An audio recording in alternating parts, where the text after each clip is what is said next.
Estou curioso, quem você acha que é o próximo? Jeffrey Epstein? Me disseram que havia um substituto para Jeffrey Epstein. O novo vazamento de e-mails de Jeffrey Epstein na semana passada mostrou ao mundo o quão maligno esse homem realmente era. Hoje tenho um convidado que pode ser a melhor pessoa para falar sobre isso. Ele é uma pedra no sapato de Jeffrey Epstein, e ele próprio foi mencionado nos arquivos por ter enfrentado Epstein de forma tão feroz.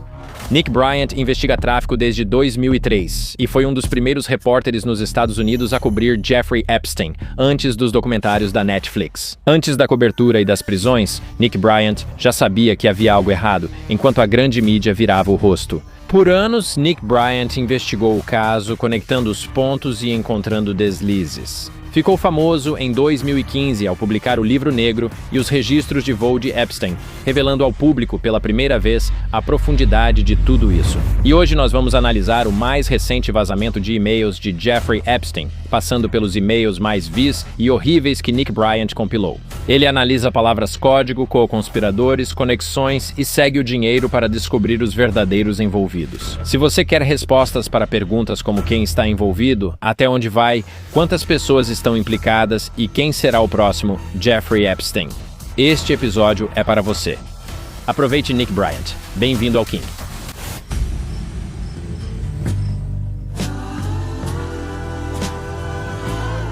Obrigado por se juntar a mim, Nick Bryant. É ótimo estar com você, Mark. Agora, já apresentei quem você é ao pessoal antes do episódio começar, mas você, só para uma breve introdução, tem feito a cobertura.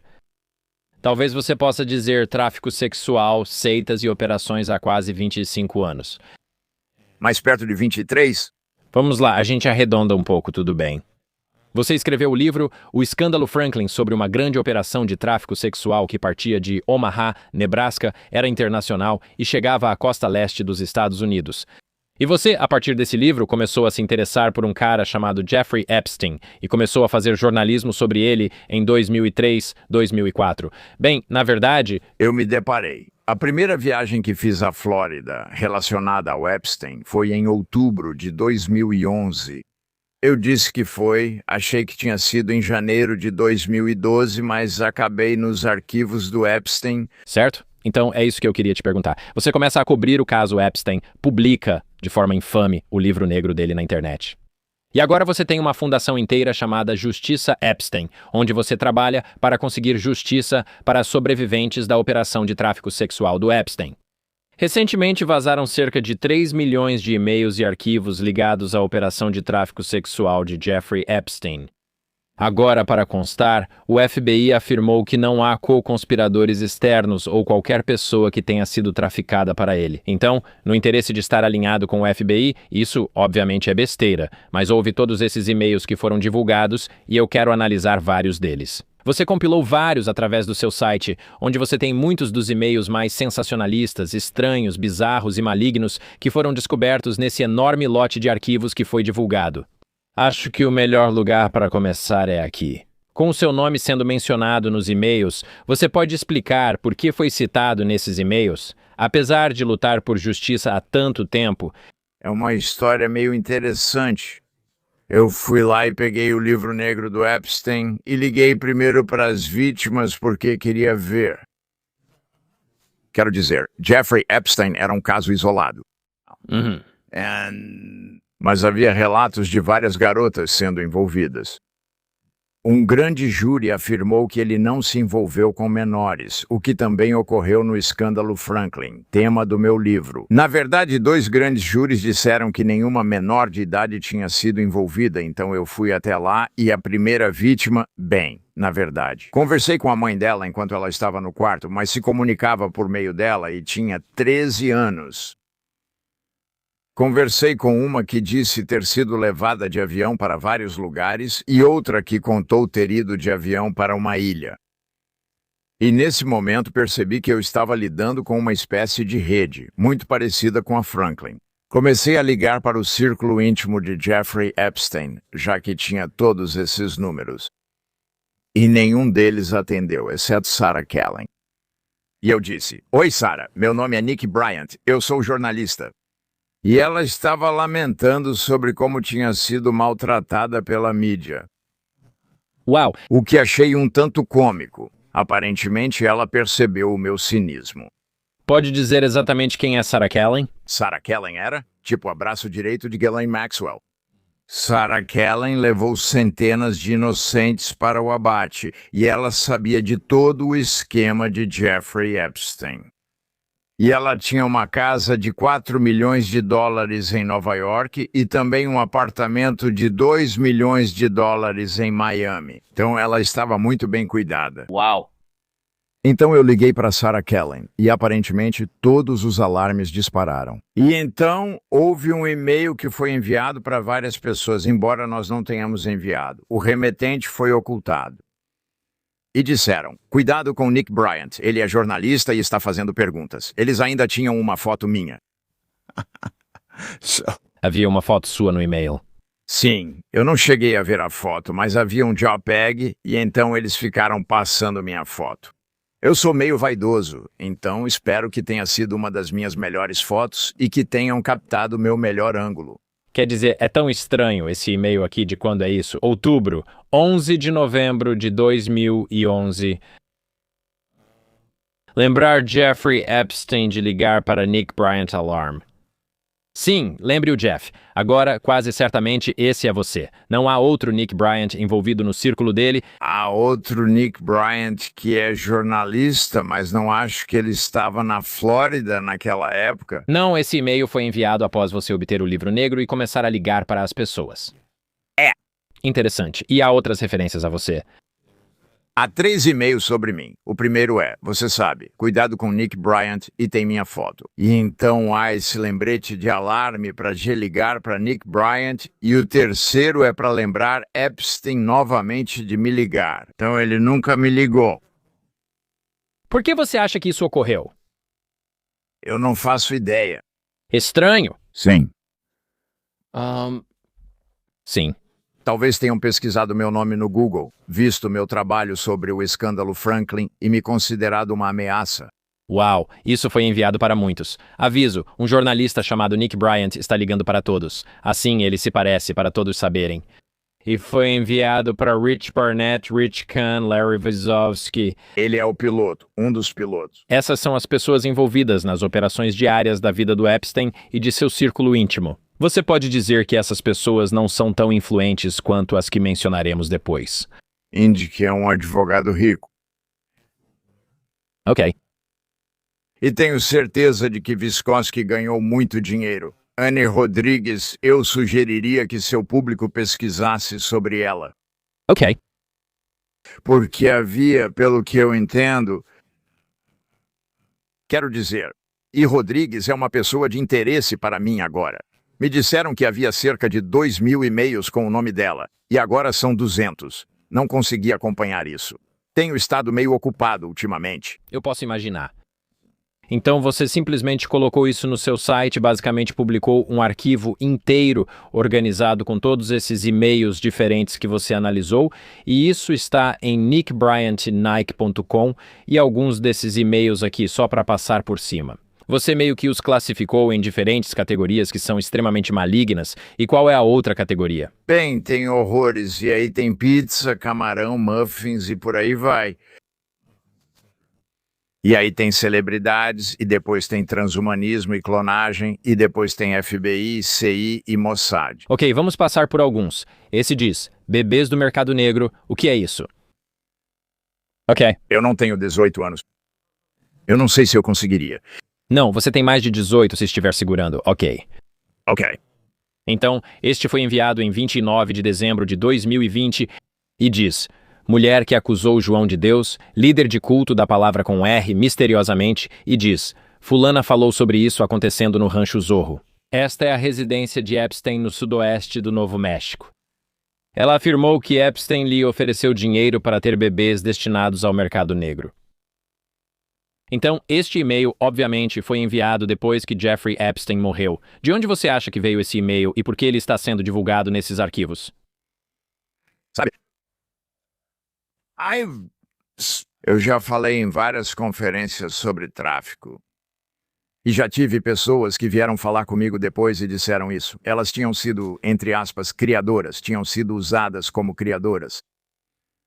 Então, essa não era uma ideia totalmente estranha para mim, de que existem mulheres que são usadas para carregar bebês. E, na verdade, Virginia, Giuffre, Maxwell e Epstein queriam que ela carregasse um bebê antes de mandá-la para a Tailândia. E isso foi uma das coisas que foi tipo o ponto de ruptura. E então ela deveria pegar uma criança de uns 8 anos, e isso foi. Ela conheceu o marido, contou tudo a ele e depois se mudaram para a Austrália, terra natal dele. Essa informação vem do testemunho pessoal de Virginia Giuffre. Ninguém é dona de mim, sua autobiografia. Entendi, interessante. Então está registrado que Epstein lhe ofereceu dinheiro para isso. Agora, aparentemente, essas seriam as crianças de Epstein ou são outras crianças? Para algum outro propósito? Sabe, eu não faço ideia. A questão é que isso foi em meados dos anos 90. Dolly, a ovelha, foi clonada, e é muito fácil clonar qualquer pessoa ou qualquer tipo de... Se você tem um óvulo, você retira o DNA do óvulo e então insere o DNA que deseja. Depois, aplica uma carga elétrica e isso inicia o processo de mitose na divisão celular. Às vezes a carga elétrica inicia o processo, outras vezes não. E nesse momento, quando Dolly, a ovelha, foi clonada, e isso é, mesmo antes de me envolver com Franklin Sky, já pensava, deve haver bilionários megalomaníacos por aí se clonando, se até uma ovelha pode ser clonada. Acho que é possível clonar um bulldog francês em Nova York por $65 mil. Sim, com certeza. Já fazem isso com seus animais de estimação há algum tempo. Você comentou isso comigo na última visita, dizendo que uma mulher afirmava ter incisões no estômago perto do útero. Você sugeriu, não sei de onde veio essa informação, talvez possa explicar de novo. Foi a Julieta Bryant, e agora eu não sei exatamente por que ela ficou inconsciente no Rancho Zorro, ou desmaiou, ou algo assim. E ela disse que acordou e havia uma médica lá, e ela estava com as pernas presas e que estavam colhendo seus óvulos. Então, eu me lembro de você me contar isso e eu fiquei um pouco cético, e acho que com razão. É uma afirmação bem absurda, quero dizer, mórbida. Mas vendo a quantidade de conversas aqui sobre, sabe, crianças, eugenia, clonagem e todo esse tipo estranho de conversa transhumanista. Edição de bebês. Sim, há tantos e-mails relacionados a isso que eu acho muito estranho. Quando eu pensei naquela conversa, fiquei tipo, nossa, eu devo um pedido de desculpas ao Nick pela minha incredulidade. Mas é interessante, tem até outro e-mail onde... A esposa do príncipe Andrew, na verdade ex-esposa, parabeniza Epstein por ter tido um menino. Sim. O que você acha disso? Pizarro? Bem, é bizarro, mas de novo, quero dizer, você tem que considerar. Epstein era um megalomaníaco e tinha dinheiro para se clonar. Quero dizer, não acho que seja completamente fora da realidade pensar que ele se clonou. Você já viu o filme Os Meninos do Brasil? Não, mas você já mencionou. Era sobre Mengele clonando vários pequenos Adolf Hitlers. Certo? E... Não. Literalmente. Mas existem gêmeos que vivem no Brasil até hoje. Bem, isso é algo meio diferente. Ok? A irmã de Nietzsche se casou com um supremacista branco e eles se mudaram para o Uruguai e fundaram uma colônia chamada Nova Alemanha. E ela era uma antissemita fanática. Nietzsche não era, mas ela reescreveu partes do último livro dele, Roda do Poder, e o tornou antissemita. Mas enfim, então o marido dela e ela trouxeram esse grupo de alemães para o Uruguai, ou Paraguai, um dos dois.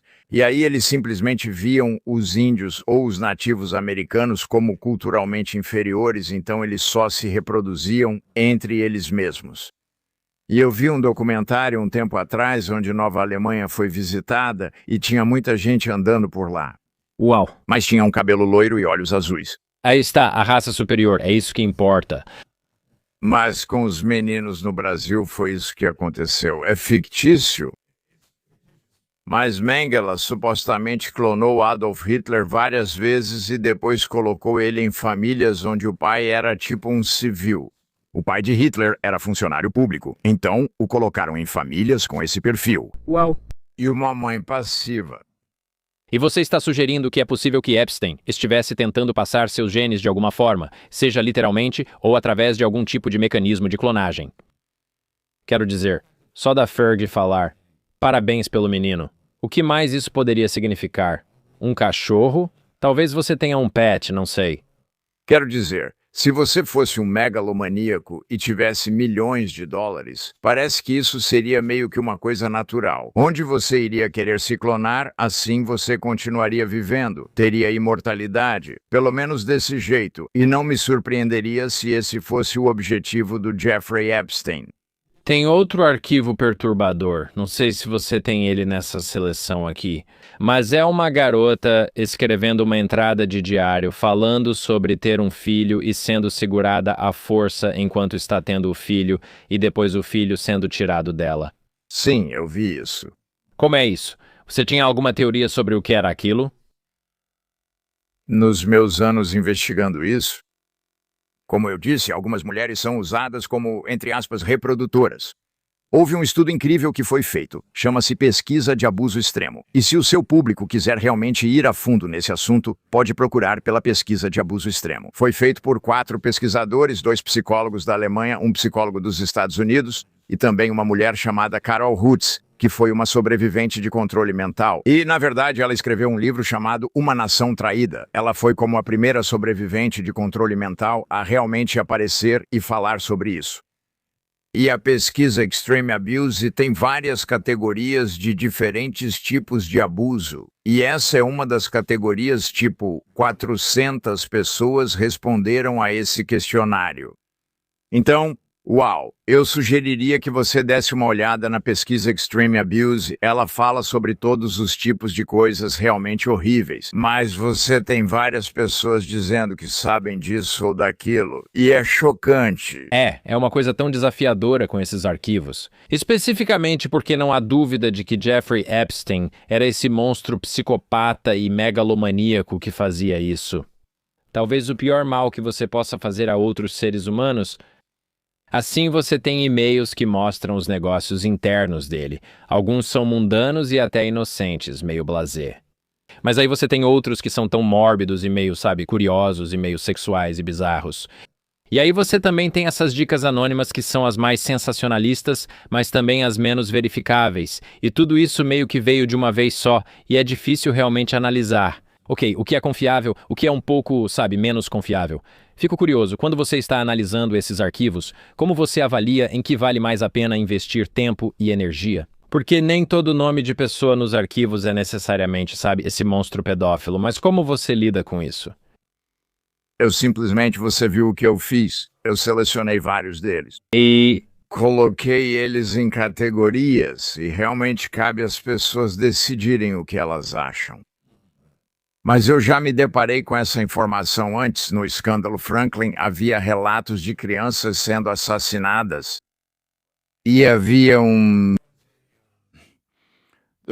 uma rede em Detroit, saindo de Detroit. E ela era comandada por um cara chamado Francis, ou era afiliada a um cara chamado Francis Sheldon, que era um cara muito rico. E ele tinha a Ilha Fox no Lago Michigan. E ele levava crianças de avião para a Ilha Fox e produzia esse material. E os amigos dele as beijavam.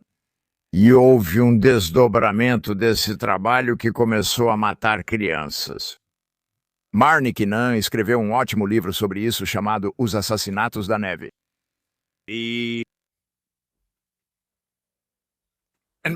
O que eu vi com os verdadeiros perversos gostam de ser sádicos. E havia clientes de Epstein que gostavam de ser sádicos com as meninas pequenas. E eu acho que eles simplesmente levam isso cada vez mais longe. quero dizer, Essa é a minha interpretação sobre isso. interessante. Quero dizer, é brutal e tão mórbido. Mas acho que a natureza do sadismo deles é que precisa continuar se intensificando. Virginia fala sobre um primeiro-ministro em seu livro e como ele realmente foi violento com ela e a asfixiou. E ele é um sujeito desprezível. Ela cita o nome dele, o Justin? Não. Ela disse. Primeiro-ministro, Eu vejo Christos. Você pode rolar até o topo aqui? Tem uma com Epstein e Leon Black especificamente. Sim, Leon ficou um pouco sádico com aquela garota. Sim, esse e-mail é estranho. Então esse aqui... Aqui diz de novo, rolando para cima. Isso é de 26 de maio de 2023. Então, de novo, depois da morte de Epstein, e diz aqui, desligação com Janine Christensen, e está escrito aqui. Leon Black, de Wall Street, fundou o maior fundo global de private equity e era amigo de Epstein. Depois, há uma linha redigida falando em 7 a 8 anos. Black foi sexualmente violento com ela. Mordeu partes de seus genitais. A violência era excitante para ele, muito dolorosa para ela. JC representou a vítima em um caso civil de difamação, não no escândalo de abuso sexual. Foi ao Ministério Público dos Estados Unidos em Manhattan. JC não a representa mais. E continua discutindo mais sobre os trâmites legais disso, dizendo o seguinte. A vítima afirma que Black a violentou sexualmente há cerca de 20 anos. Não uso o termo exato por questões de monetização. Na casa de Epstein, a vítima descreveu que sentiu como se fosse dor.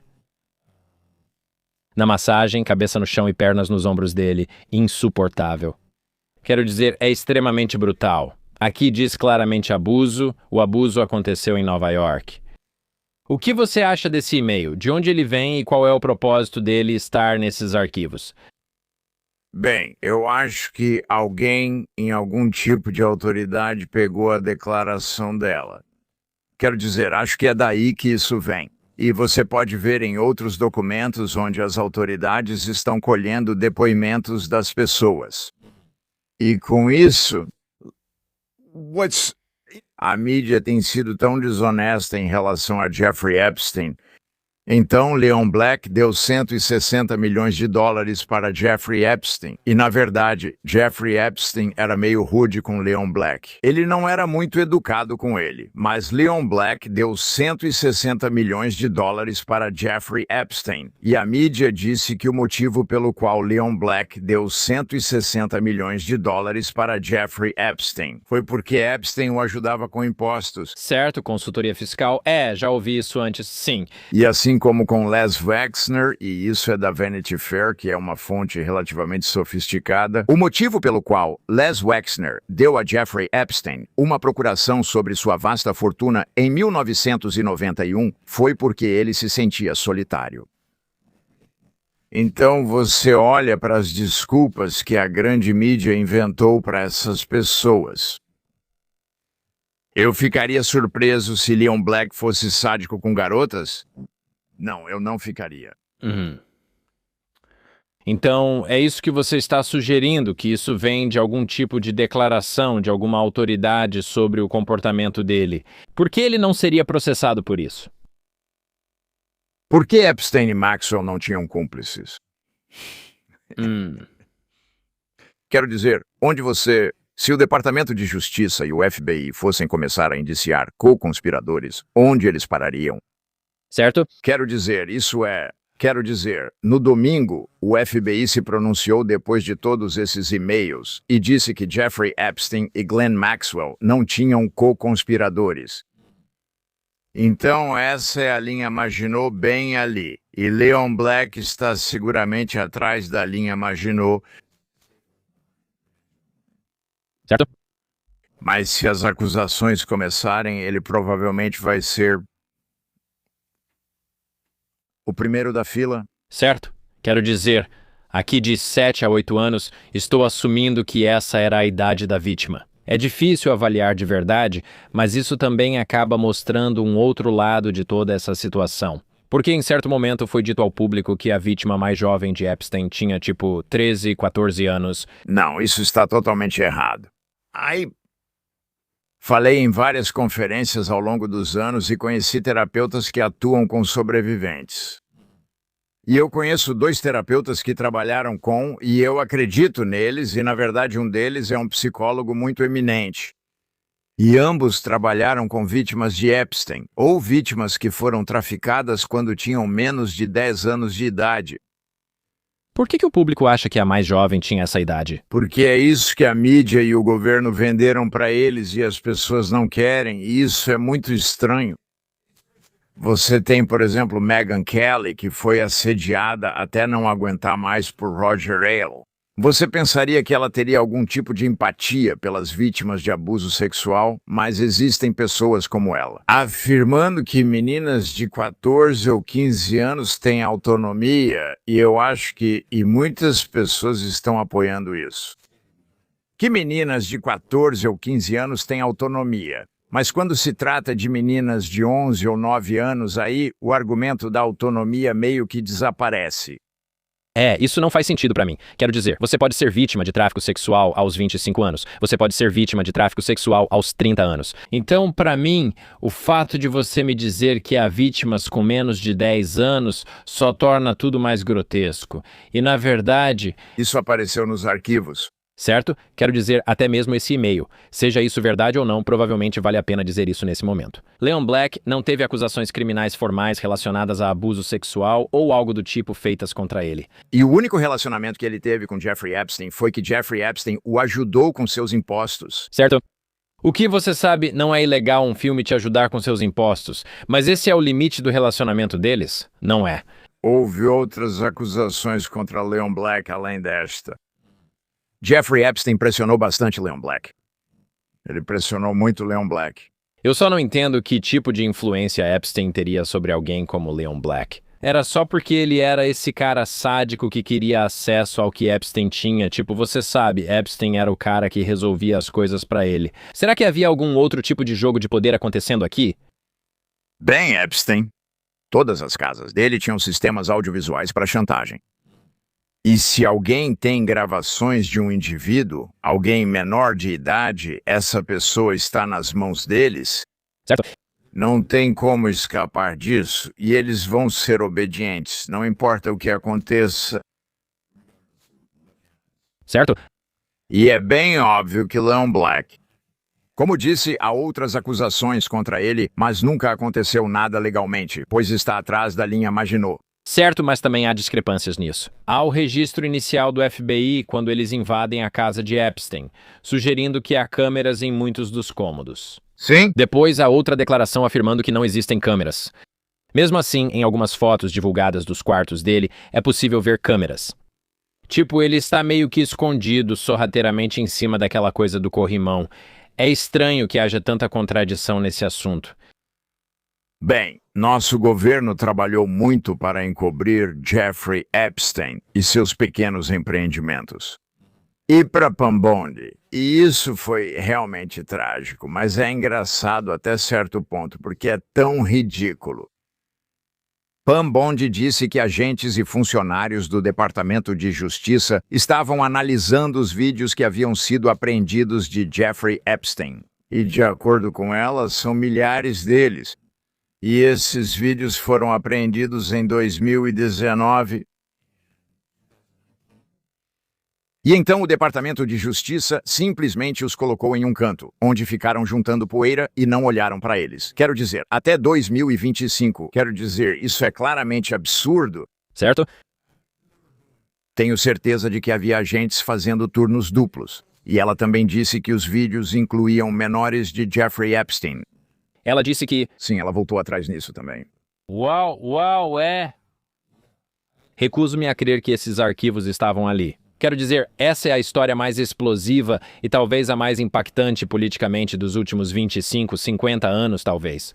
Quero dizer, com tantos inimigos políticos dos dois lados, não imagino que o governo Biden ou Merrick Garland não tentariam vasculhar esses arquivos para achar informações sobre Trump. E que eles simplesmente deixariam passar. Minha opinião sobre isso é que, quero dizer, o encobrimento começou sob Bush II, o cognitivamente limitado George Bush. E depois passou pelo Obama, depois passou pelo Trump, depois passou pelo Biden, e então o Trump concorreu. Que ele iria oferecer, sabe? Que ele iria expor o que era. E eu acho que o Trump achava que Epstein era uma caixa de Pandora. Bush II construiu a caixa. Obama e Biden garantiram que eles não abrissem a caixa. E eu acho que a administração Trump sentiu que poderia abrir a caixa, mesmo que só um pouquinho, e então fechá-la de uma vez. Mas com a caixa de Pandora, uma vez que você a abre, a maldição sai e não tem como colocar a maldição de volta na caixa. E eu acho que Trump percebeu isso quando o governo Trump divulgou aqueles documentos muito desonestos que foram entregues aos influenciadores e nas pastas brancas. Quando publiquei o Livro Negro em 2015, nós ocultamos os números dos adultos. E quando se tratava das vítimas, geralmente sob a categoria de massagem, estavam lá as vítimas. E havia cerca de 174 nomes sob massagem: massagem Flórida, massagem Novo México, massagem Los Angeles. E foi aí que encontrei as vítimas, sob a categoria de massagem. Uau! Então eu disse ao Gawker que precisávamos ocultar os sobrenomes e os números delas. E foi isso que fizemos. Fizemos a coisa certa. Ao ver a divulgação do Livro Negro feita por Bondi, que publiquei, tudo estava censurado. Certo, exatamente isso. Quero dizer, e também os registros de voo.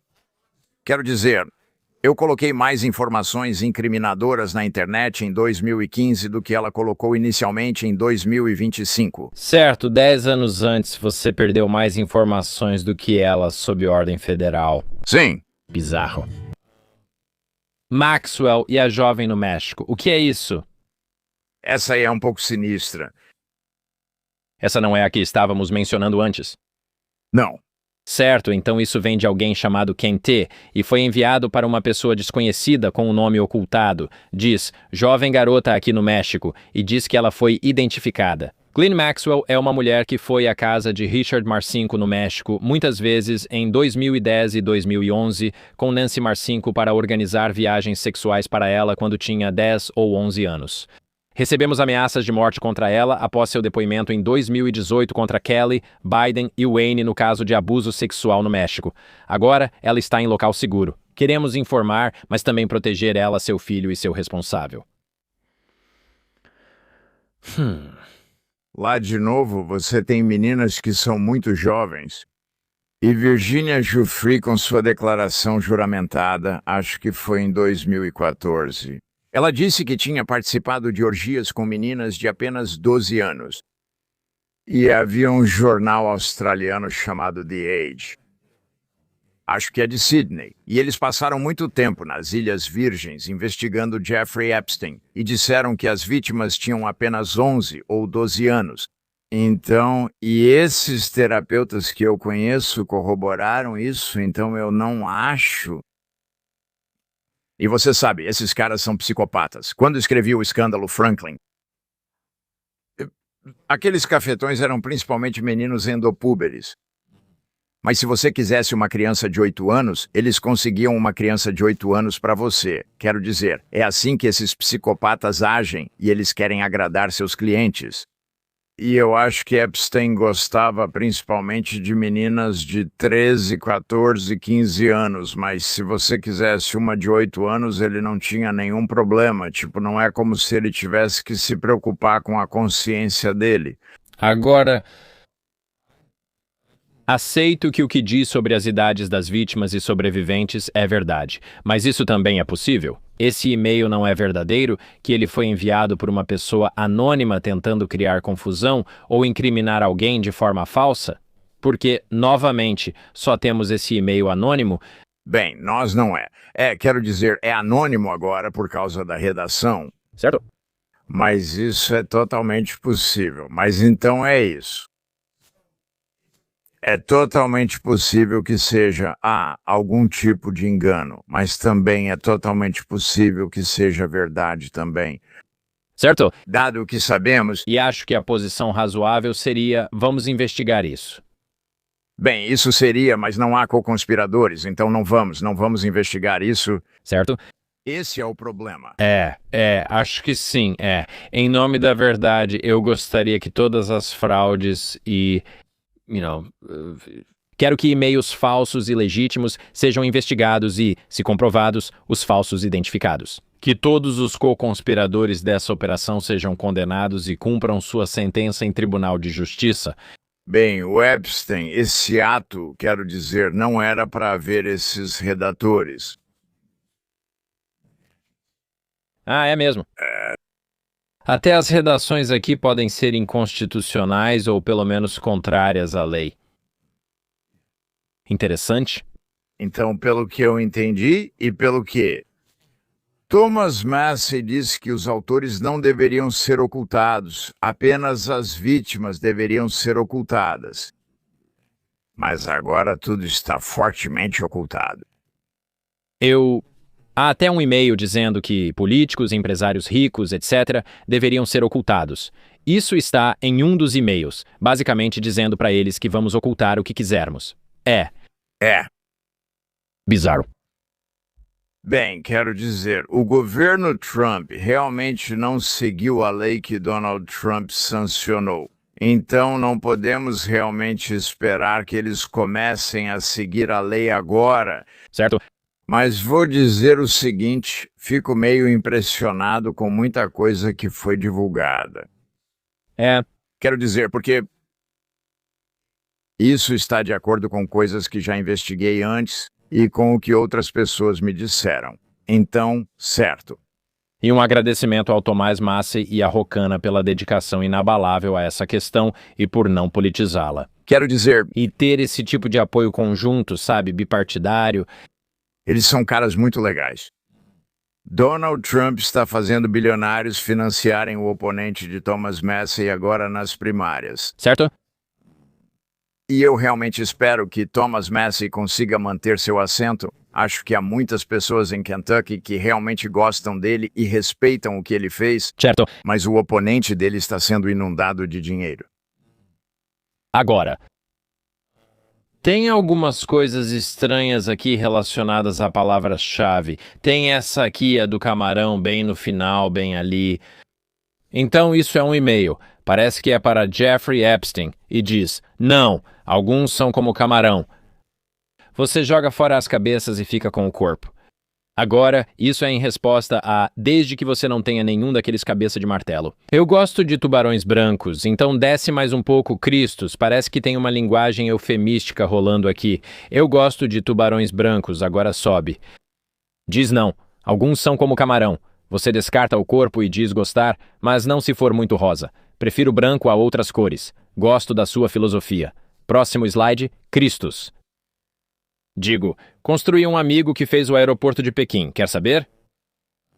Role um pouco para cima e veja. Muito legal. Onde você está agora? Continue rolando para cima. Estou na minha ilha no Caribe com um aquário cheio de garotas e então role um pouco para cima. Diz que o rei da Arábia Saudita tem alguns tubarões brancos no palácio dele em Jeddah. Eu prefiro muito mais o seu. Com certeza eu aproveitaria a vista. Duas são russas. Acho que alguns poderiam chamá-las de tubarões brancos.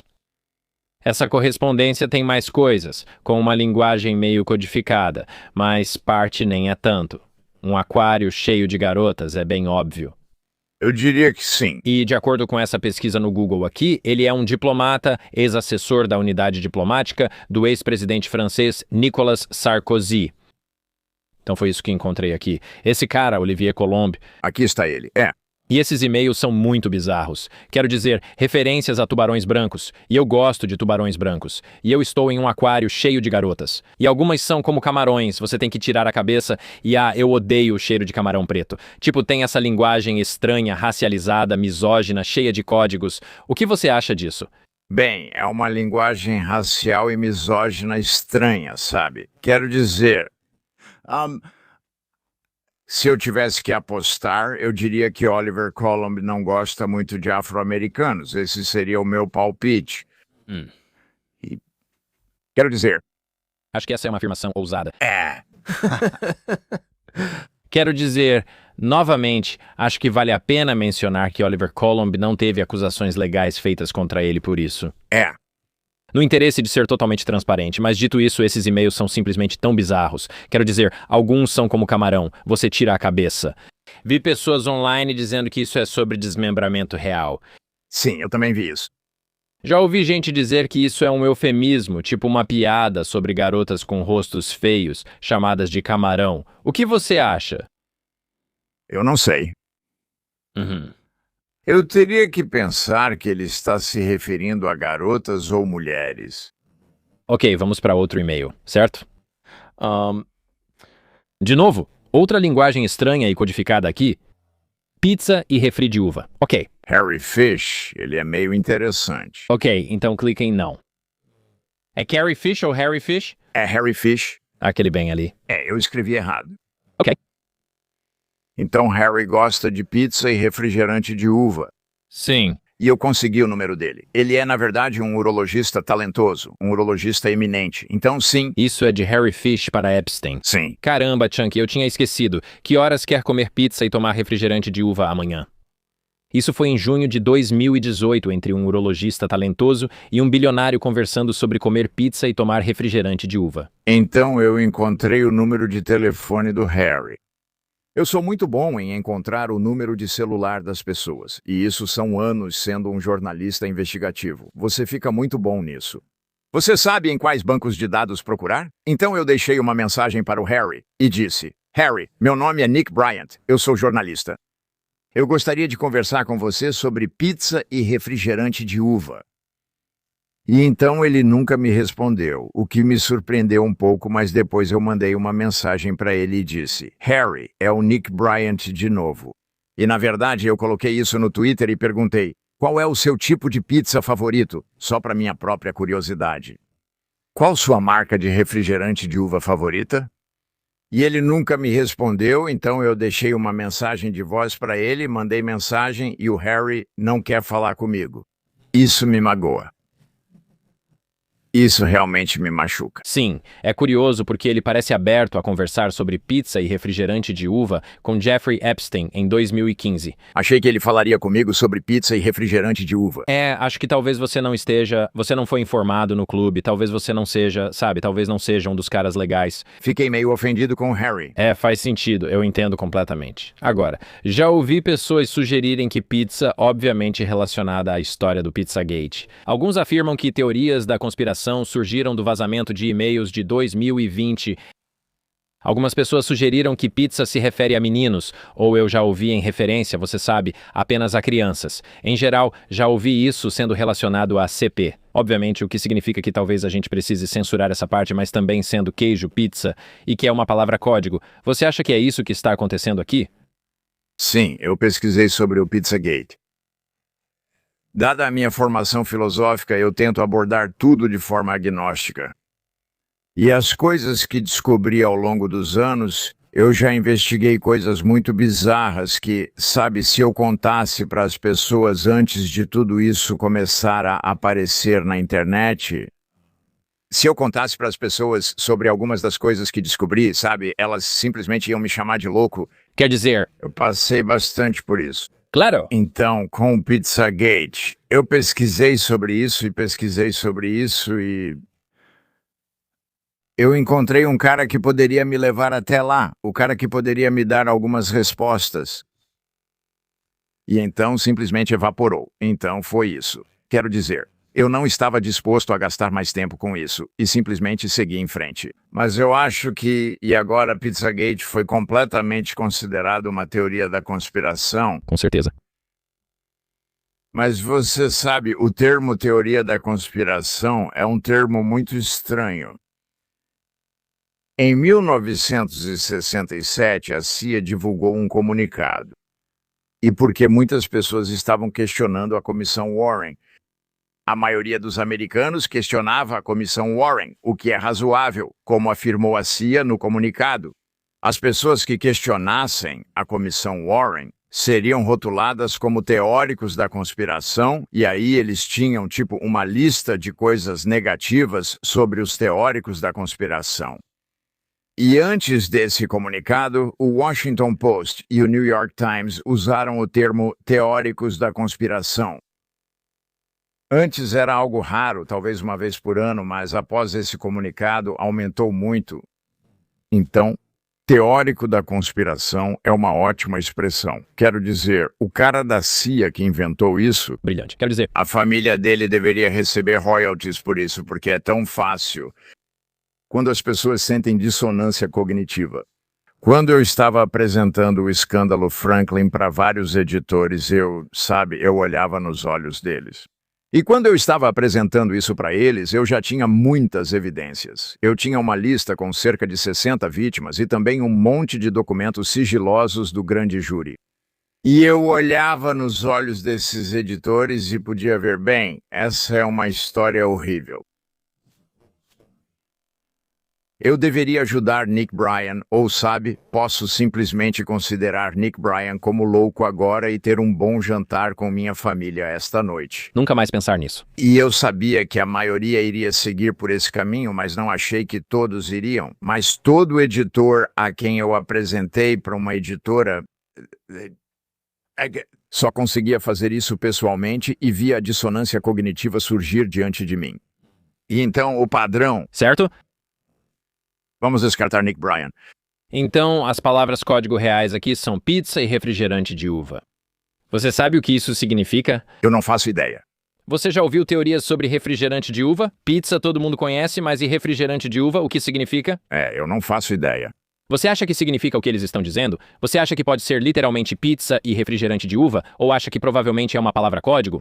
Então você tem um urologista eminente e alguém que é bilionário. Você acha mesmo que eles sairiam para comer pizza e tomar refrigerante de uva?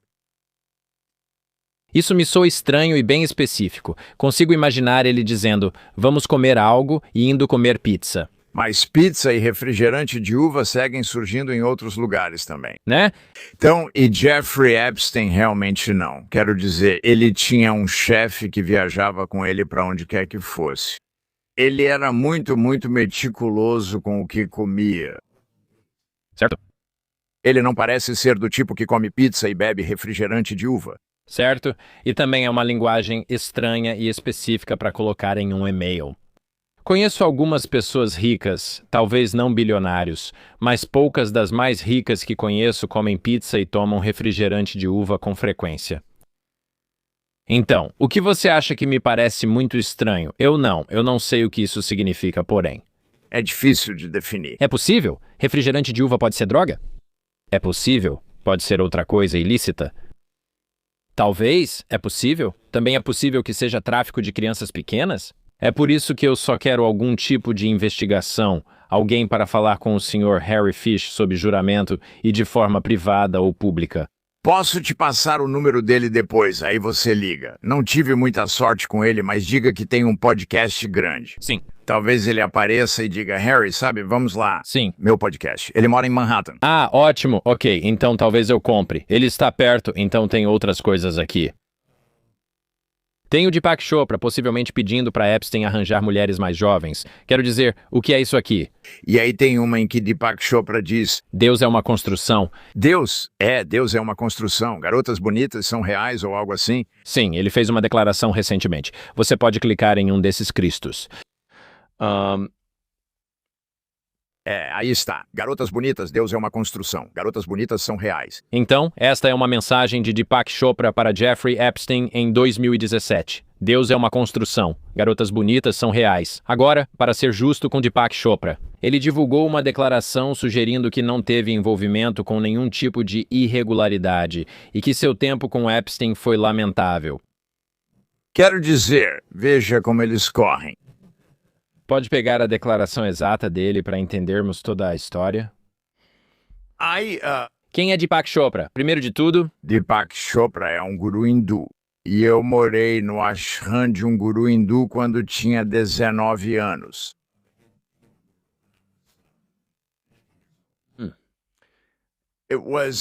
Foi em Holmesville, Pensilvânia, numa montanha. E eu estava conversando com o Swami. Ele era um Swami, era um homem santo da Índia, um celibatário. Ele supostamente era uno com a divindade, então um dia eu estava conversando com o Swami e eu poderia jurar. Eu senti cheiro de cigarro no hálito dele e fui falar com uma das pessoas do ashram que eventualmente tinha virado um dos seguidores. Eu disse a um dos seguidores, você sabe, eu poderia jurar que senti cheiro de cigarro no hálito do Swami. Isso não pode ser possível, pode? E ele disse, bem, é o seguinte sobre isso. Ele precisa ter um vício para mantê-lo preso a este plano da realidade, assim ele pode nos ensinar. Descobri que ele tinha relações, mesmo devendo ser celibatário, e depois soube que estava com metade das garotas do ashram. E então descobri que ele estava desviando o dinheiro dos seus discípulos mais ricos. E eu pensei comigo mesmo, esse cara deve ser realmente espiritualmente avançado, se ele precisa fazer tudo isso para continuar neste plano de existência. Ele é tão centrado. Então eu pesquisei sobre todo guru indiano que eu pude encontrar, e todos eles têm predileções pelos chakras inferiores. Sim. E eu acho que muitos deles vêm para cá. Eles são corruptos, mas eu acho que alguns vêm para cá e não são corruptos. Mas é simplesmente demais para eles. O poder corrompe, absolutamente. Sim, quero dizer, as jovens e belas americanas que estão espiritualmente famintas, que olham para eles como se fossem seres iluminados. É simplesmente demais para esses caras. E acho que Deepak Chopra provavelmente caiu nessa armadilha também. Certo. E agora tem algum tipo de familiaridade com Epstein. A declaração dele diz: "Estou profundamente entristecido pelo sofrimento das vítimas. Deixo claro, nunca estive envolvido ou participei de conduta criminosa ou exploratória. Meus contatos foram limitados e sem relação com atividades abusivas." E ele continua dizendo que, está tentando apoiar as vítimas na prevenção e que ele está. Ele se arrepende das declarações que compartilhou com Epstein na época. Agora, o interessante sobre isso é que Joe Rogan também apareceu nos arquivos, e as pessoas mencionaram que alguns ex-convidados de Rogan basicamente tentaram conectar Epstein e Rogan recentemente esteve em seu podcast, e ele basicamente diz de forma muito clara: "Ah, sim, tentaram me colocar em contato." E aí eu pesquisei sobre ele uma vez e disse: "De jeito nenhum, não vou encontrar esse cara."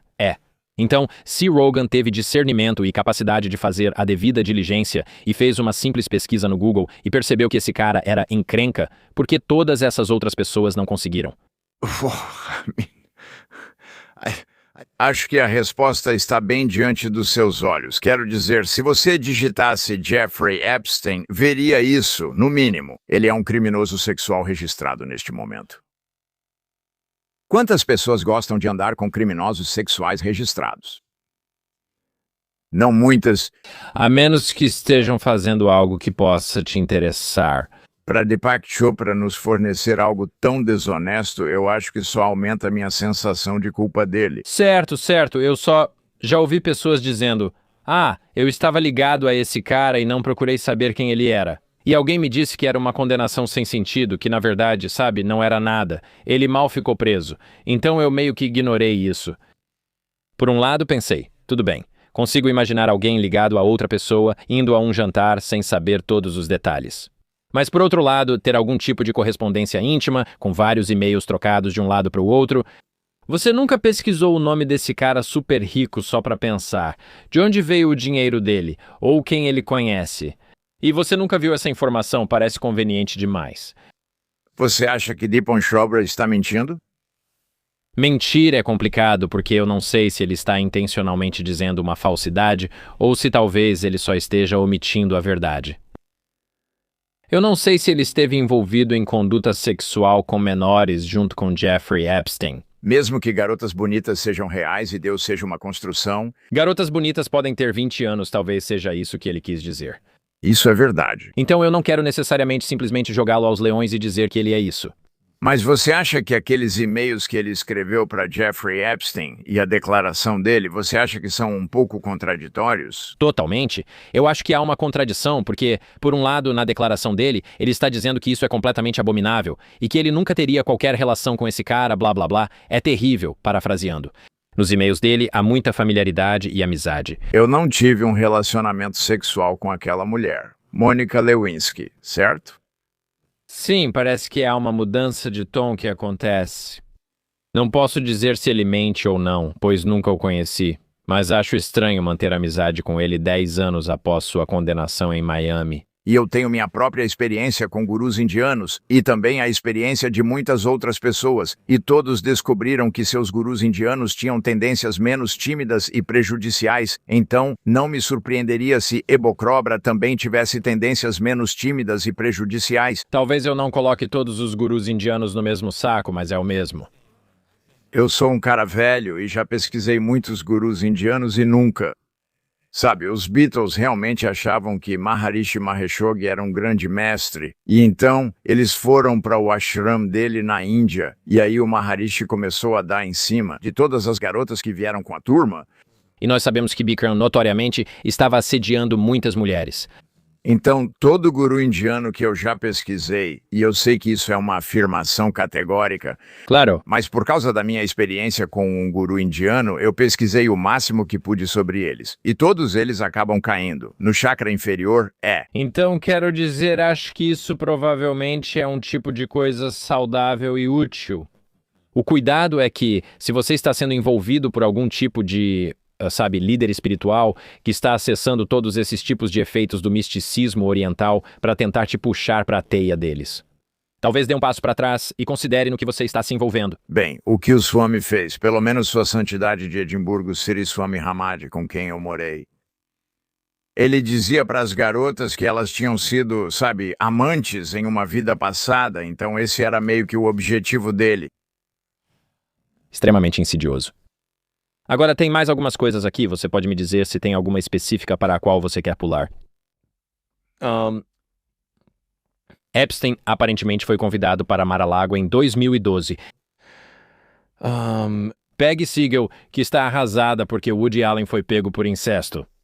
Leonardo DiCaprio aparentemente precisava de dinheiro em 2009 e procurou Jeffrey Epstein, que contatou Peter Mandelson para buscar patrocinadores fora dos Estados Unidos para o Megastar. Isso é estranho. Isso é muito bizarro.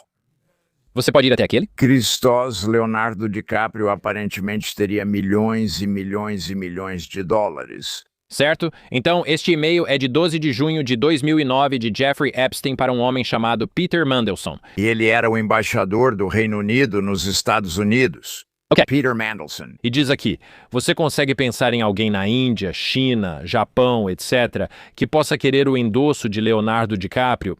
Rússia, etc., carros, etc. Ele está procurando produtos fora dos Estados Unidos para endossar e ganhar algum dinheiro. Em 2009, isso é estranho.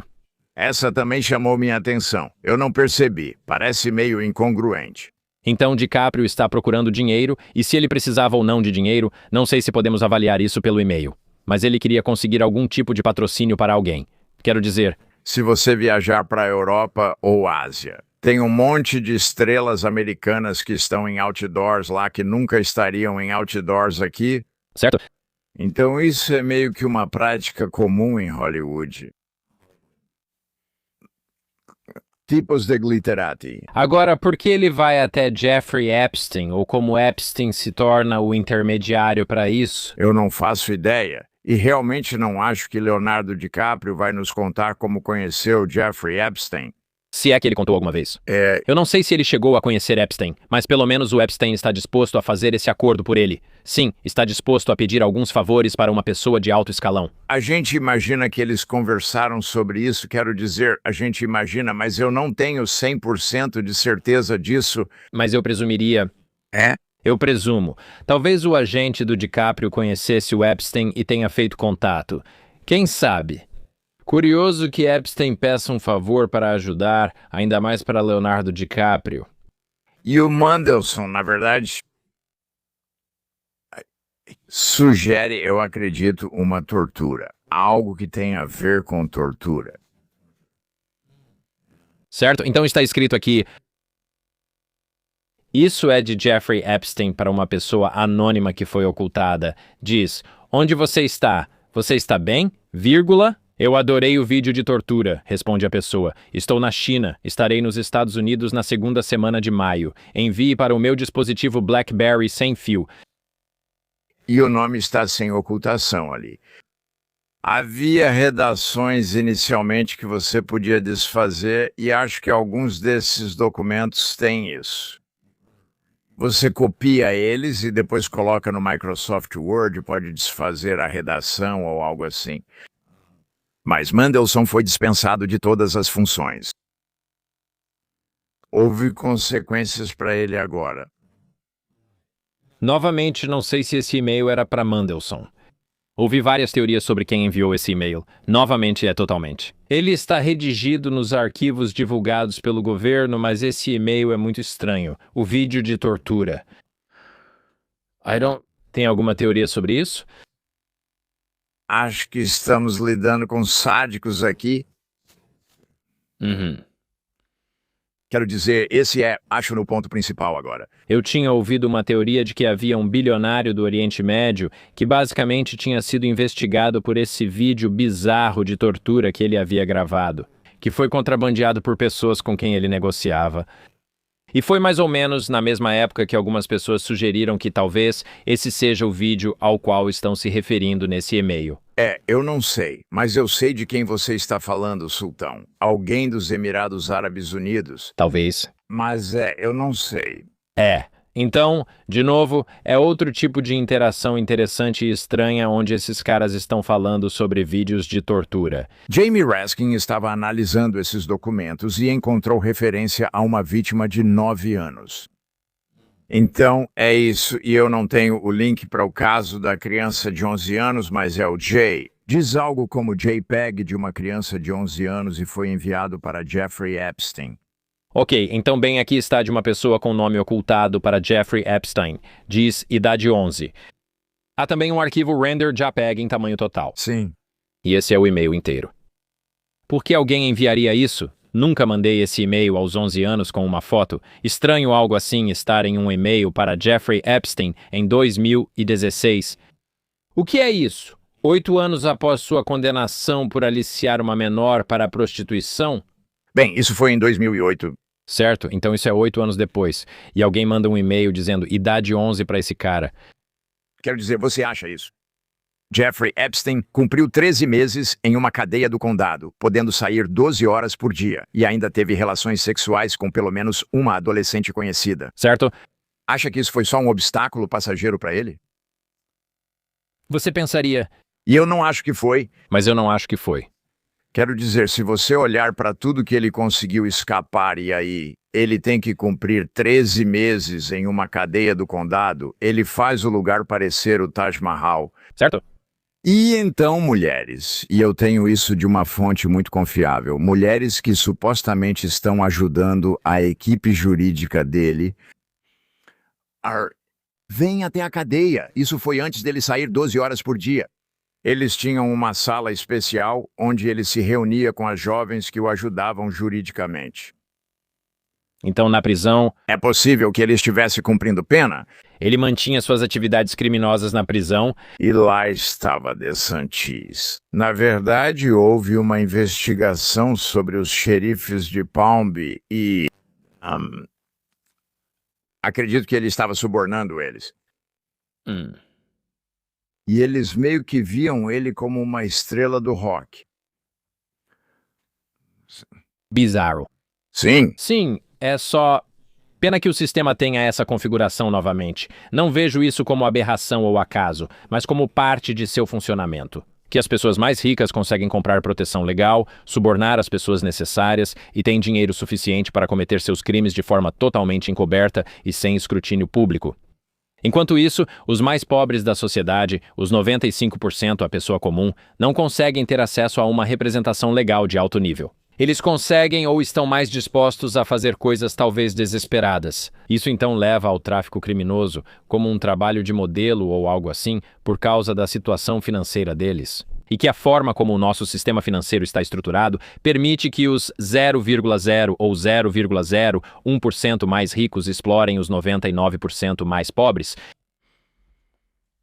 eu venho analisando o tráfico de crianças há muitos anos, e os traficantes são pessoas cruéis, como já disse antes. Quero dizer, seja morando no Upper East Side ou em um parque de trailers no meio oeste, eles são pessoas cruéis. A diferença entre o Upper East Side e o traficante no parque de trailers é que a pessoa no parque de trailers geralmente vai para a cadeia, Certo? prisão, a menos que ele esteja fornecendo para as autoridades. E aí isso já é uma equação diferente. Certo? Em Minneapolis, como as prostitutas faziam favores para os policiais, ofereciam favores sexuais para os policiais. E de vez em quando acontecia uma batida onde eles pegavam todas elas, tipo numa viatura ou algo assim. Mas aquelas que faziam favores para os policiais eram avisadas que haveria uma batida na sexta à noite ou no sábado à noite. Então, É. tem outro e-mail que mencionei, não sei se você incluiu, talvez Cristos possa entregá-lo ao Google. Mas alguém manda um e-mail para Jeffrey Epstein e diz: essa garota, cujo nome está oculto, diz que ama Jesus e que Deus está protegendo ela. Opa, e Jeffrey Epstein responde: vista-se como Jesus quando encontrá-la novamente. E para mim é o mais mórbido talvez de todos os e-mails. É tão sinistro. Jay Dyer, você sabe quem é? Ele é comediante. Sim. Ele chamou isso de satânico. Sim, não acho que ele esteja errado ao dizer isso. Então eu teria que concordar com isso? Sim, e Cristos está abrindo o e-mail certo. Basicamente é isso, tem algo. Acho que as pessoas pensam que é uma garota jovem falando o que pode ser verdade. Mas é tão sinistro, é tão estranho. E se for uma garota jovem, ela está sugerindo tipo, Deus me ajudou em momentos difíceis e eu acredito em Jesus. E aí a resposta deles para isso é tipo, ops. Isso deixa muito espaço para especulação sobre o que isso significa, e quase qualquer tipo de especulação vai ser a coisa mais trágica e mórbida possível. Não sei, isso me inquieta. Para mim é o mais perturbador. Eu não acho que muitas crianças e jovens mulheres que entraram na órbita de Epstein realmente se beneficiaram disso em relação à saúde mental delas. E toda sobrevivente do Epstein com quem eu conversei teve grandes problemas. Certo? E lidar com o trauma e as outras coisas que as pessoas precisam enfrentar. Bem, isso acho que conversamos um pouco sobre isso antes de começarmos a gravar. A natureza insidiosa desse crime e o modo como quadrilhas do crime organizado atuam fazem com que muitos perguntem por que as sobreviventes não dizem os nomes. Primeiro, muitas têm acordos de confidencialidade e não podem falar sobre o ocorrido ou acessar o fundo de compensação da condenação dele. Então isso é parte disso, e quero dizer, me corrija se eu estiver errado. Bem, o Fundo de Compensação às Vítimas de Epstein. Você pode falar publicamente se receber um acordo dele, só não pode processar ninguém. Certo? Então não é um NDA, é uma liberação, entendi. E se você fizer isso, e se quiser entrar com um processo contra alguém, precisa de permissão dos advogados. Entendi. Então, basicamente, o programa de compensação às vítimas de Epstein garante que não haja depoimentos, Certo. porque depoimentos levam a revelações que são desagradáveis. Certo?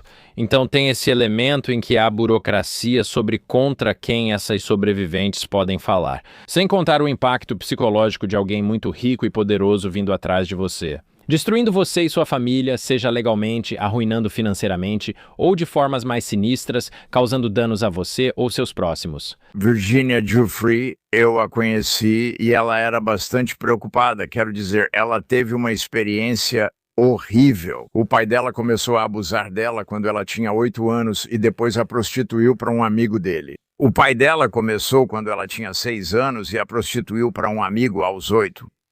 E então ela acabou em uma instituição estranha, que era muito arcaica, e ela fugia de lá e no final ela conseguiu. Ela estava nas ruas e foi pega por um cafetão chamado Ron Eppinger. E Ron Eppinger a colocou em um apartamento e também ia lá durante o dia e durante a noite. E então, depois disso. E então o FBI começou a investigar Ron Eppinger. E aí Eppinger a entregou para um amigo dele. E o FBI arrombou a porta em uma operação antes do amanhecer. E Virginia estava na cama com esse cara. E então o pai dela foi gentil o suficiente para deixá-la voltar para casa. Ela conseguiu um emprego no Mar-a-Lago, onde conheceu Maxwell. Então, mas com ela era uma supernova incrível, cara.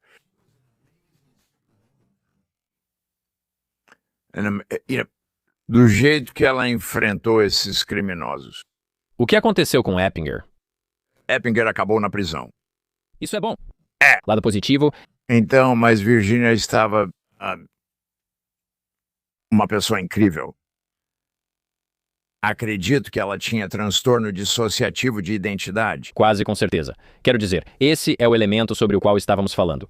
Então você tem a intimidação legal e, de certa forma, a intimidação implícita que acompanha o ato de se manifestar contra pessoas poderosas. Mas também existe o componente psicológico de suportar esse tipo de sadismo.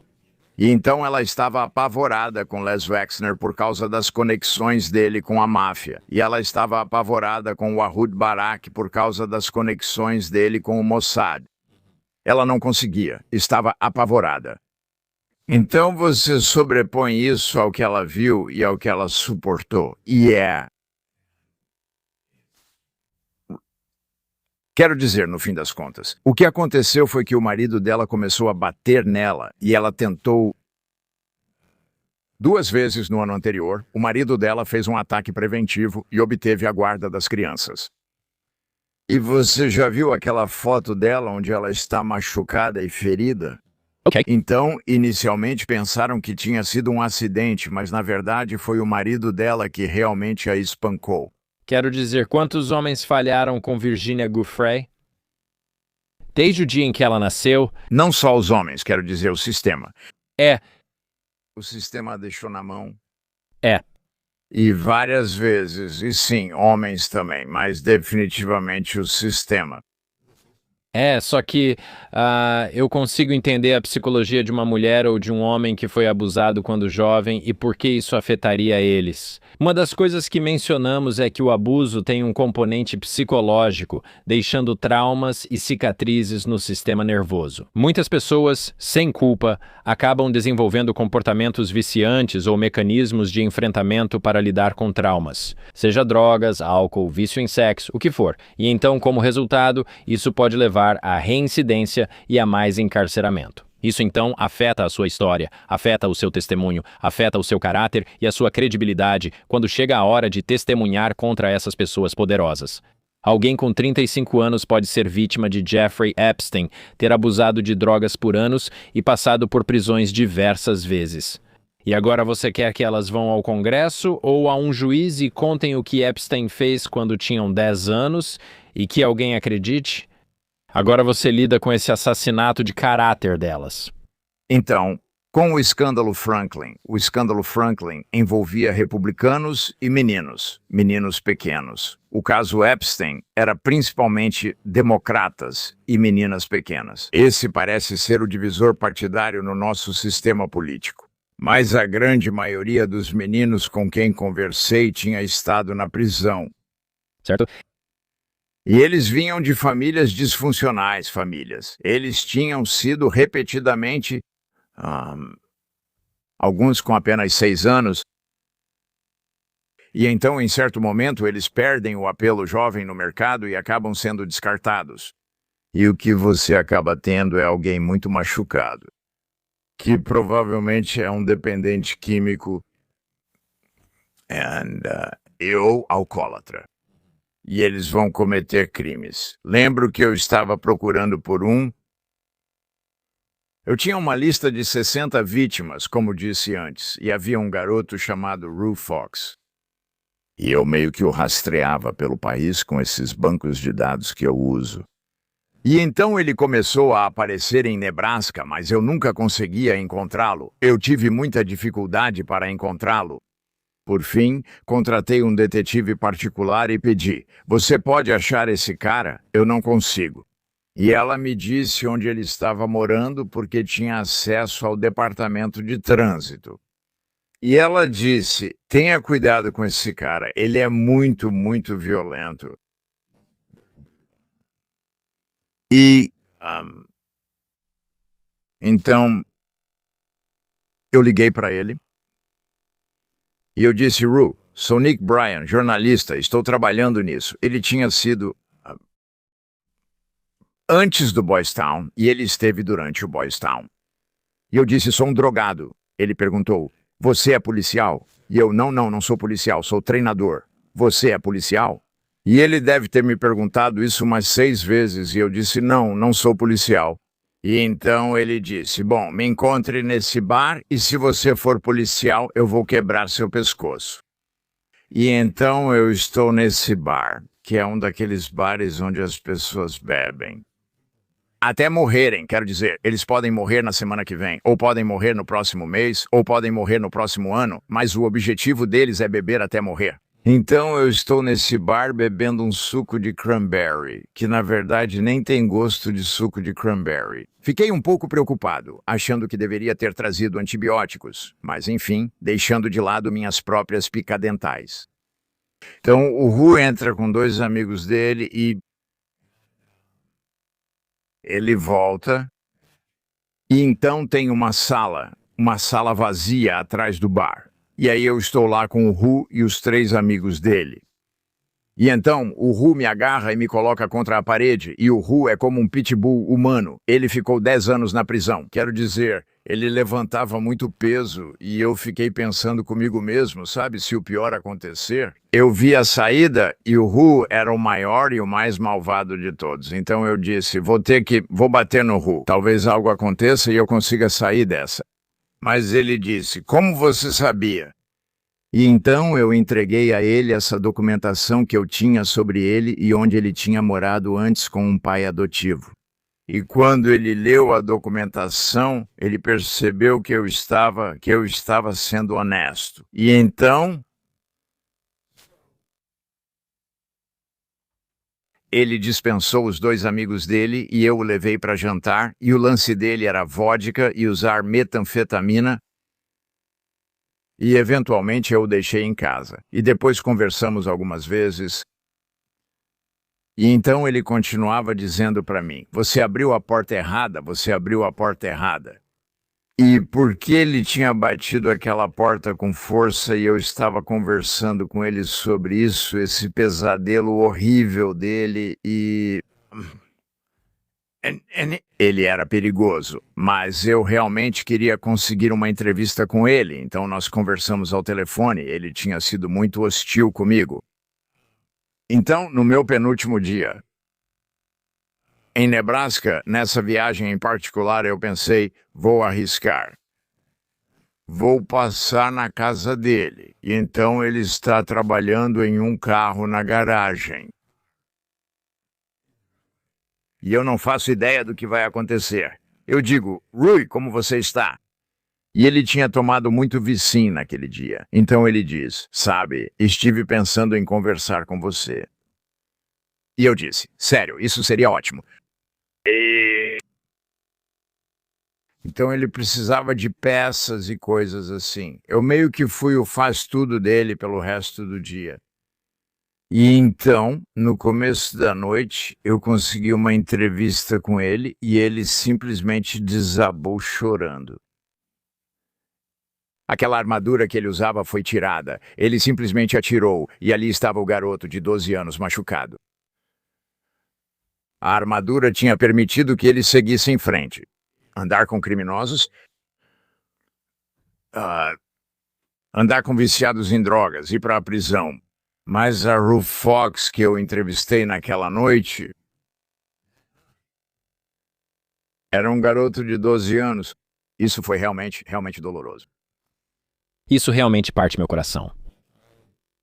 Desde que tive meu próprio filho, toda a minha perspectiva sobre as pessoas e até mesmo sobre como me relaciono com elas mudou fundamentalmente. E que toda vez que vejo um cara durão com uma aparência assustadora, cheio de tatuagens no rosto, e ele simplesmente emana testosterona e todo esse sinal para qualquer um ao redor dele. Tipo, não mexa comigo ou eu acabo com você, se você encostar em mim, eu te destruo, esse tipo de coisa, esse era o Ru. Sempre tem só uma criança por trás disso. Que não se sentia seguro, não era protegido e foi decepcionado pelos adultos que deveriam protegê-lo.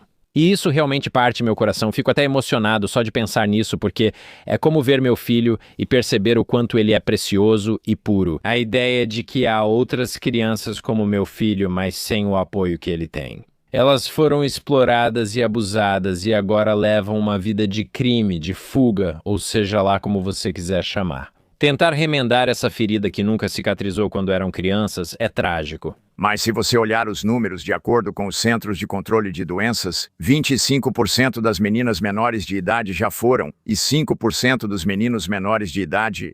A maioria na área considera esse número conservador para meninas e muito conservador para meninos menores de idade.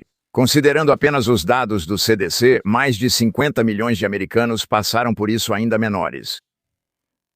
Então, se pudéssemos tirar uma coisa da nossa sociedade, se pudéssemos eliminar isso da nossa sociedade, as prisões não estariam cheias, os hospitais psiquiátricos não estariam lotados, não haveria tantas pessoas recebendo auxílio-doença. Quero dizer, se pudéssemos simplesmente tirar essa única coisa da nossa sociedade... Devido à ciclicidade disso, muitas pessoas que abusam também foram abusadas. Especula-se que Jeff Epstein também sofreu abusos na infância. Já ouvi isso talvez no depoimento dele, onde ele reage desconfortável à pergunta. E, novamente, isso de forma alguma o absolve por comandar uma organização de tráfico sexual onde ele torturava sadicamente crianças e adolescentes. Mas acho que isso lança um pouco de luz sobre o quão insidioso e, de certa forma, cancerígeno esse tipo de coisa é em uma sociedade. Alguns desses caras eram, quero dizer, refiro-me aos criminosos sobre os quais escrevi no escândalo Franklin. Alguns provavelmente eram, mas muitos não. Eles eram apenas corruptos. Havia algo neles que era fundamentalmente distorcido. E talvez uma capacidade de serviço social mais robusta para lidar com crianças, para que elas possam receber ajuda e aconselhamento, para que não continuem esse ciclo de abuso. Olhe para os números, mais de 50 milhões, e esse é um número muito, muito conservador. Então é simplesmente trágico. Há muitas pessoas andando por aí que foram abusadas sexualmente e ninguém mais sabe. E eu também fui. Eu conheci alguém que foi abusado sexualmente e a mãe dele disse: não conte pra ninguém, então ninguém sabe, então ninguém sabe. Então, a mãe dele estava rebaixando ele a ninguém para garantir o silêncio dele. Certo? E para mim agora, eu sei que isso acontece o tempo todo, mas esse tipo de malevolência materna é de deixar qualquer um perplexo. Mas isso provavelmente está acontecendo a menos de 3 quilômetros de onde estamos conversando agora. Sim, quase certo. E provavelmente há quem ouviu isso que já enfrentou abuso sexual infantil. Se for seu caso, você não está quebrado. Você sabe que não fez nada de errado, mas se você conseguir tentar conversar com alguém e buscar ajuda, provavelmente é a coisa mais benéfica que você pode fazer. Porque deixar isso apodrecer na sua alma e não contar pra ninguém, eu realmente acho que é algo muito traumatizante para a sua psique. Minha mãe se casou com um advogado corporativo e ele foi muito violento comigo. Fugi pela primeira vez aos 12 anos. E eu não fugi porque era um mau aluno. Na verdade, eu era um ótimo aluno, era um ótimo atleta. Eu fugi naquela noite por autopreservação. Então eu sei como é superar algo. E eu nunca fui abusado sexualmente, mas só o trauma que eu tive que enfrentar já foi muito, muito difícil. Muito difícil. Eu procurei alguns psicólogos, a maioria deles não foi muito útil, mas eu tive que lidar com isso. E eu só posso imaginar alguém que passou pela tríade de abuso emocional, físico e sexual. Eu só tive abuso emocional e físico. E quem sabe o que teria acontecido comigo se eu tivesse sofrido abuso sexual? Provavelmente eu não estaria aqui. Sim, quero dizer, de novo, eu só olho para esse tipo de e-mail como o que Cristo mostrou. Sabe, esse cara dizendo, essa garota ama Jesus e Deus ajudou ela tanto. E só esse tipo de malevolência patológica, essa malevolência, só dizer, opa, é como se fosse só isso. Isso simplesmente exala os mais altos níveis de maldade pra mim. Bem, quero dizer... Muitas dessas coisas exalam isso. O que a gente tem passado, eu acho, é muito maligno. Quero dizer, a gente quer ser cético até certo ponto e não se jogar e ir na onda tão rápido. Mas eu acho que muitos dos e-mails que estamos analisando indicam um grau inacreditável de maldade e malevolência. Sim, estou curioso. Quem você acha? Não sei se você tem resposta, mas quem você acha que é o próximo? Jeffrey Epstein? Ok, então me disseram que havia um substituto para Jeffrey Epstein. E eu não sei. Eu não sei se essa fonte estava correta ou não, mas a qualquer momento existem vários Jeffrey Epsteins traficando crianças que são protegidos. Quer dizer... Eu sei disso porque sou um para-raios para esse tipo de coisa, né? As pessoas me procuram o tempo todo. E Jeffrey Epstein e Franklin não são as únicas redes que surgiram nos últimos 30 anos. Quero dizer, a qualquer momento existem várias redes que funcionam e que são protegidas. Agora, onde as pessoas podem procurar? Do que as pessoas devem desconfiar? Como alguém identificaria esse indivíduo ou essa rede de indivíduos? Bem, com Epstein, ele foi identificado em 1996. Maria Farmer foi ao FBI em 1996. E disse que ele tinha pornografia infantil. Então, essa foi a primeira vez que sabemos em que Epstein poderia ter sido parado. Certo? E ainda assim continuou operando por 10 anos praticamente com imunidade. Bem, Na verdade, ele continuou operando até 2019. justo, mas sem nenhum recurso legal até 2006. Sim, então, e eu não sabia disso até recentemente. Os federais no Distrito Sul da Flórida elaboraram uma acusação com 60 itens contra Epstein. Porque eu achava que eles tinham chegado e que os federais tinham abafado tudo, mas na verdade não foi isso que aconteceu. Havia uma acusação com 60 itens elaborada contra Epstein. E, na verdade, há um e-mail que fala sobre Ken Starr, que processou Bill Clinton. Quem é? Se você olhar esse e-mail, quero dizer, ele é uma cobra. E isso fala sobre a alta cúpula, entre aspas, a alta cúpula do FBI. Eles tiveram que ir visitar Alexander Acosta e elogiá-lo.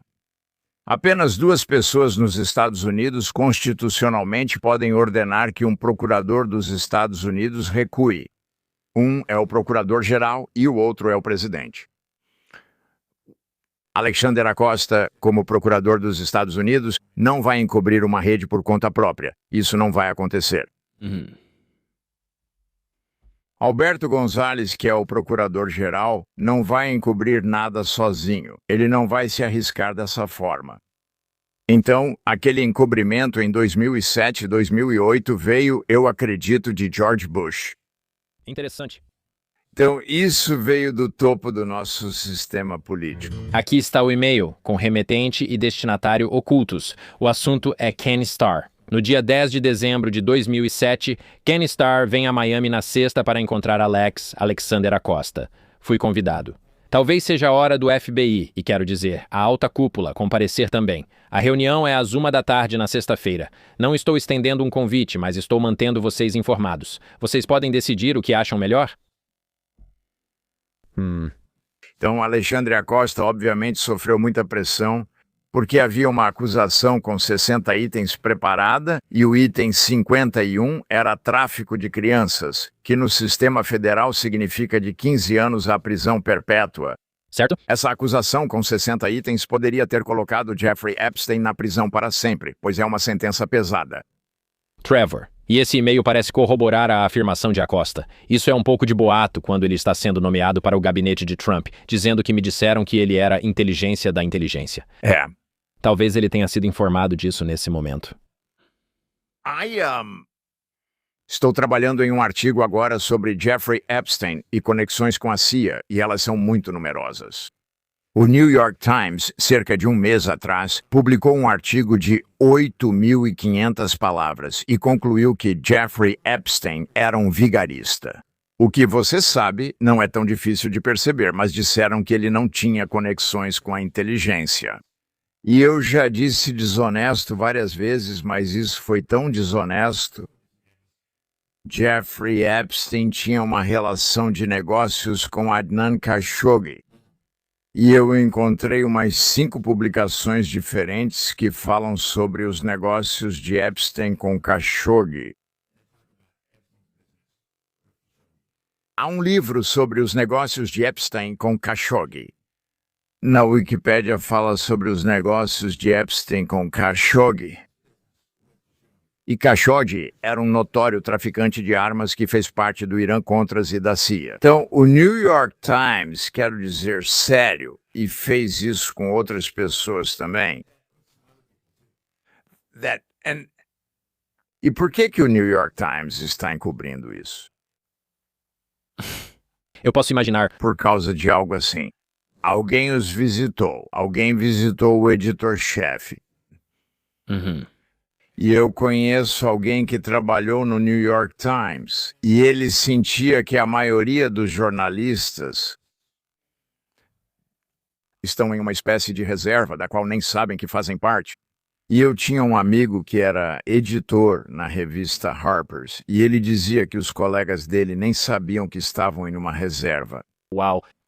Mas eu acho que, pelo menos no caso do New York Times, há pessoas da gerência intermediária que provavelmente são da CIA ou estão recebendo da CIA.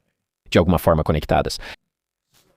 Então, os 8 jornalistas que fizeram aquela grande matéria concluíram que Jeffrey Epstein não tinha ligações com a inteligência.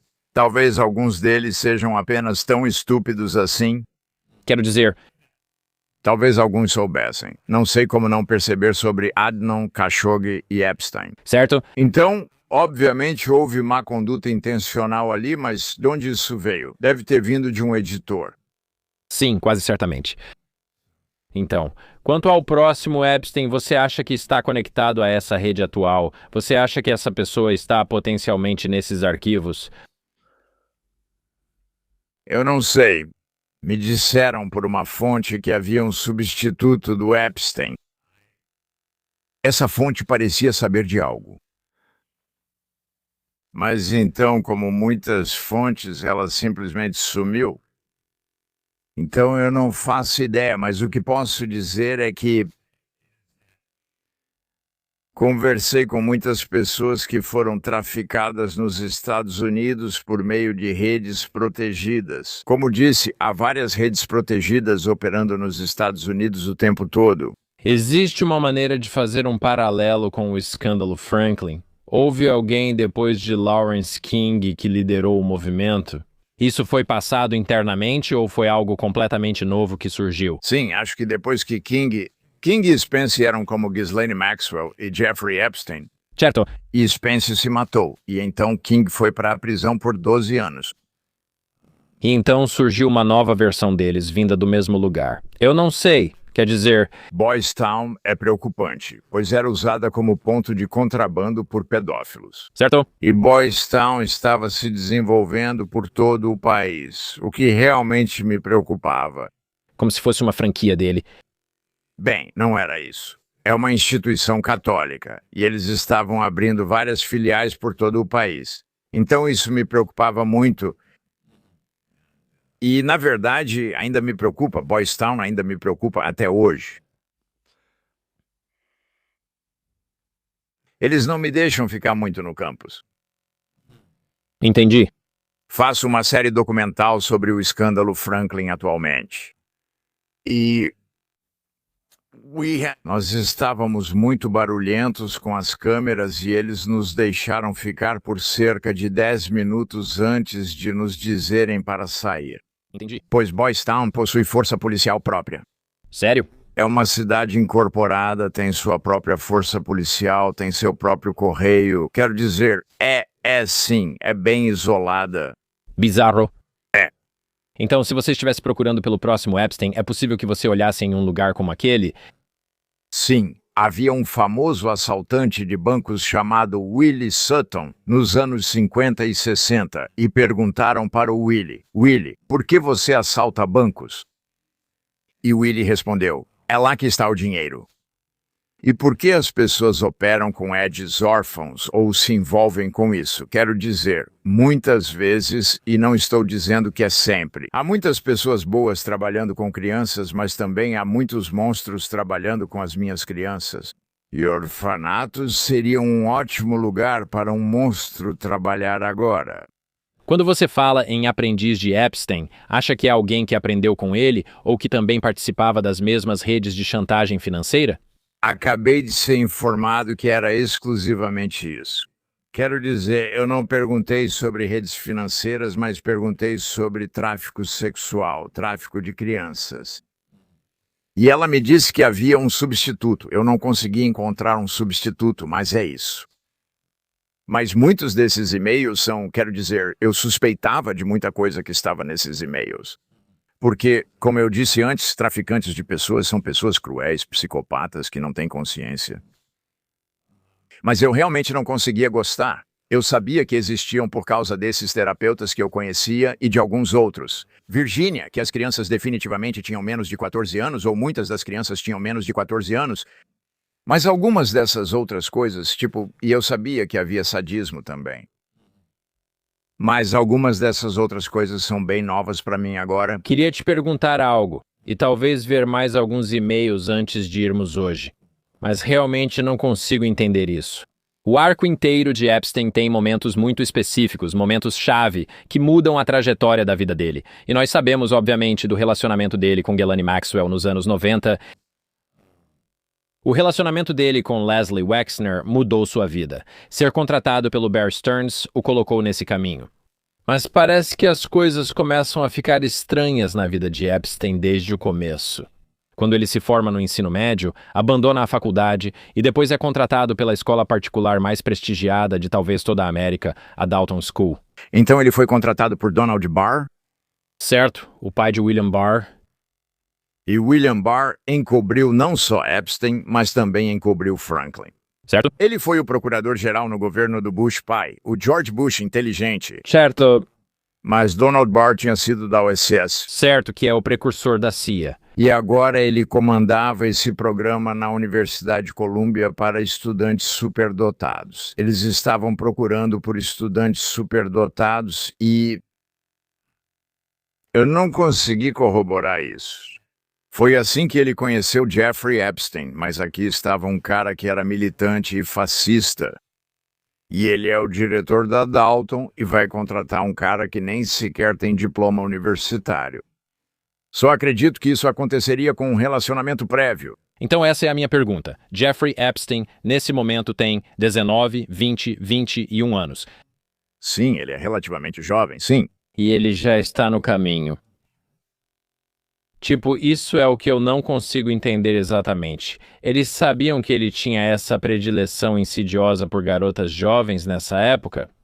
Isso foi algo para o qual ele foi forçado ou manipulado? John Barr escreveu um livro sobre alienígenas que fazem tráfico sexual intergaláctico, onde uma garota de 15 anos é violentada de forma gráfica. Certo? Então, quando ele não estava sendo um fascista convicto, ele estava escrevendo esse tipo de livro. Space Relations, acho que esse é o nome do livro. Então, para ele contratar Jeffrey Epstein é completamente fora do caráter dele. Então, eu acredito, e não posso provar isso neste momento. Eu acredito que, quando ele estava conduzindo aquelas aulas ou programas para crianças superdotadas, acho que foi aí que ele provavelmente conheceu Epstein. Quantos anos você acha que Epstein tinha? Adolescente? Sim, sim. Então, desde a época em que Epstein ainda era um adolescente, ele já estava nesse caminho. Para estar ligado à inteligência, ao governo e às pessoas mais poderosas do nosso país. Bem, acho que existem gradações disso.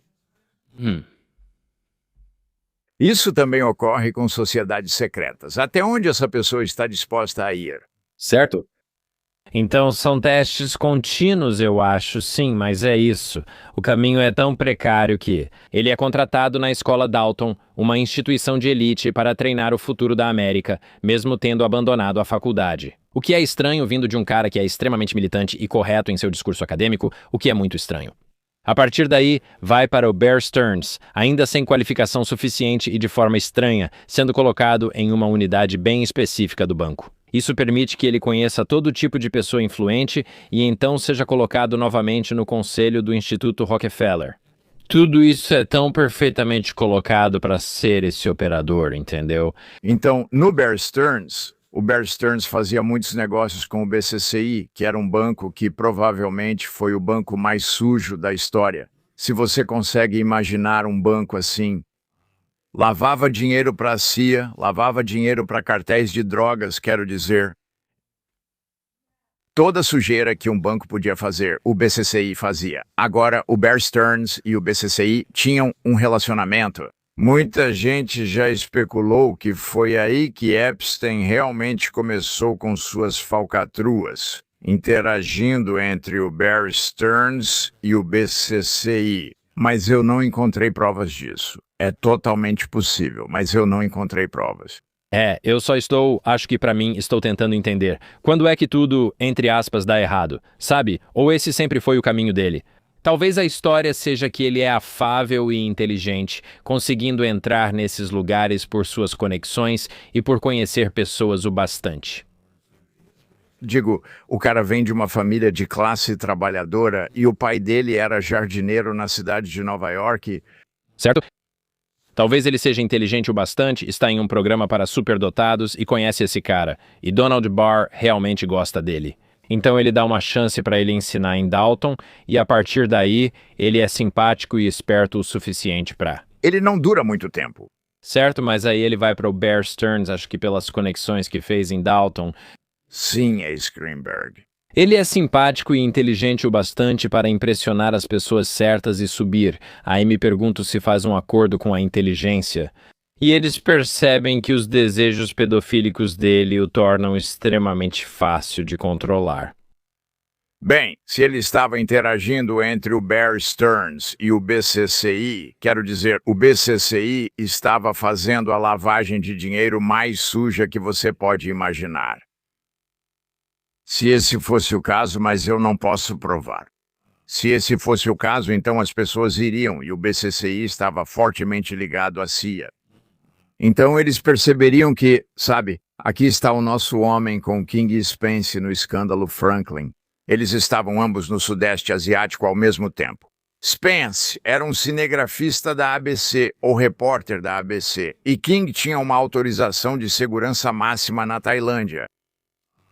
E eu acredito, agora isso é só uma extrapolação minha, eu acredito que os dois foram pegos com garotinhos no Sudeste Asiático e então foram chantageados. Porque quando eles voltaram para os Estados Unidos, as carreiras deles, simplesmente decolaram, certo? E ambos são de famílias da classe trabalhadora. Então essa é a minha teoria sobre King e Spence. Foi nesse momento que eles mudaram, certo? Eu não sei sobre Epstein, tem muitas coisas sobre Epstein que a gente simplesmente não sabe. Como era realmente o relacionamento dele com Donald Barr? Com quem ele lidava? Ele estava lidando com o BCCI quando estava na Bear Stearns? Nós não sabemos. Certo? E eu acho que estou curioso o que veio antes. Qual foi o primeiro delito dele como pedófilo?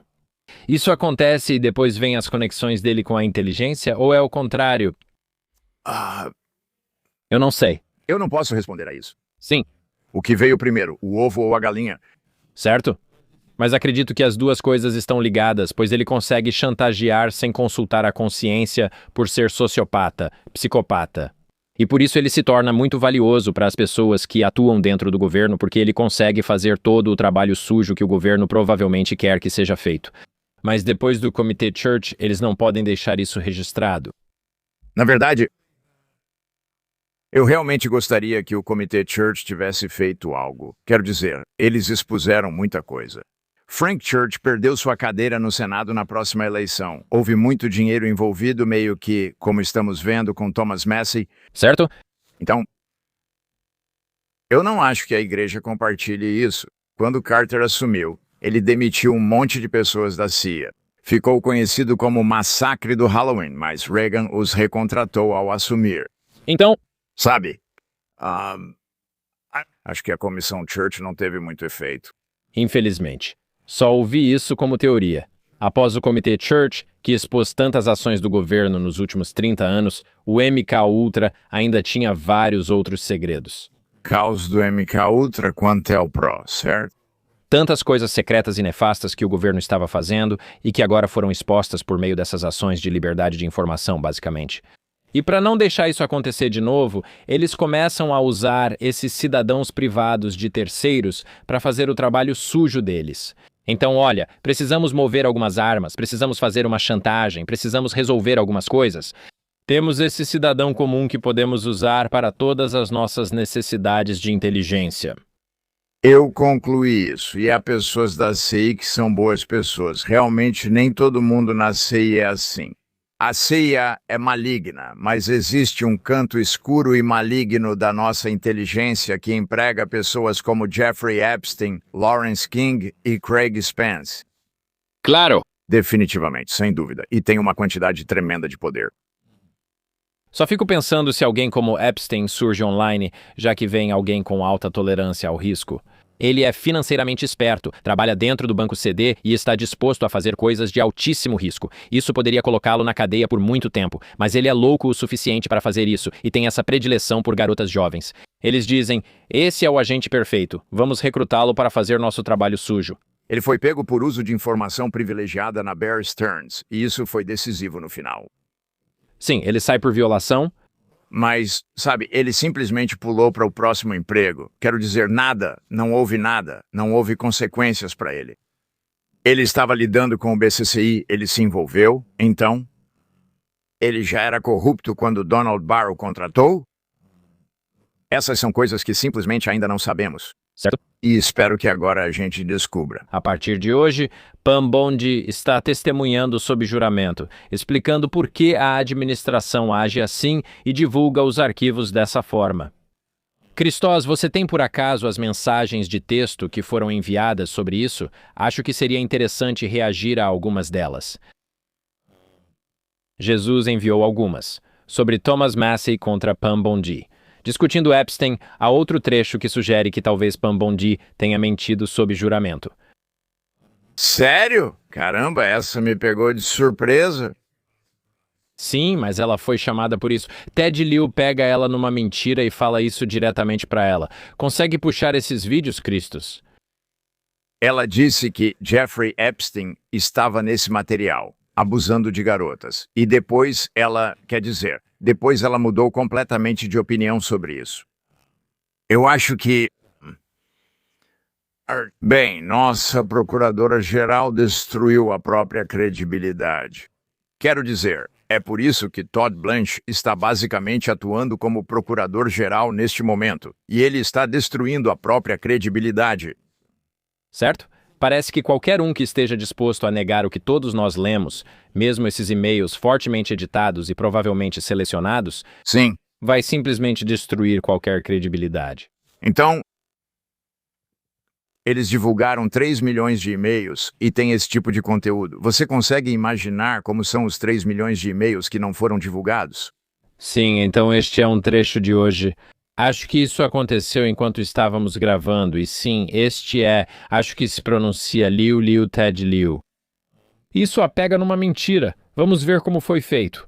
Não há nenhuma evidência de que Donald Trump cometeu um crime. Todo mundo sabe que essa foi a presidência mais transparente. Foi ele quem tomou o meu tempo. Eu entendi sua resposta. Você disse que não há evidências.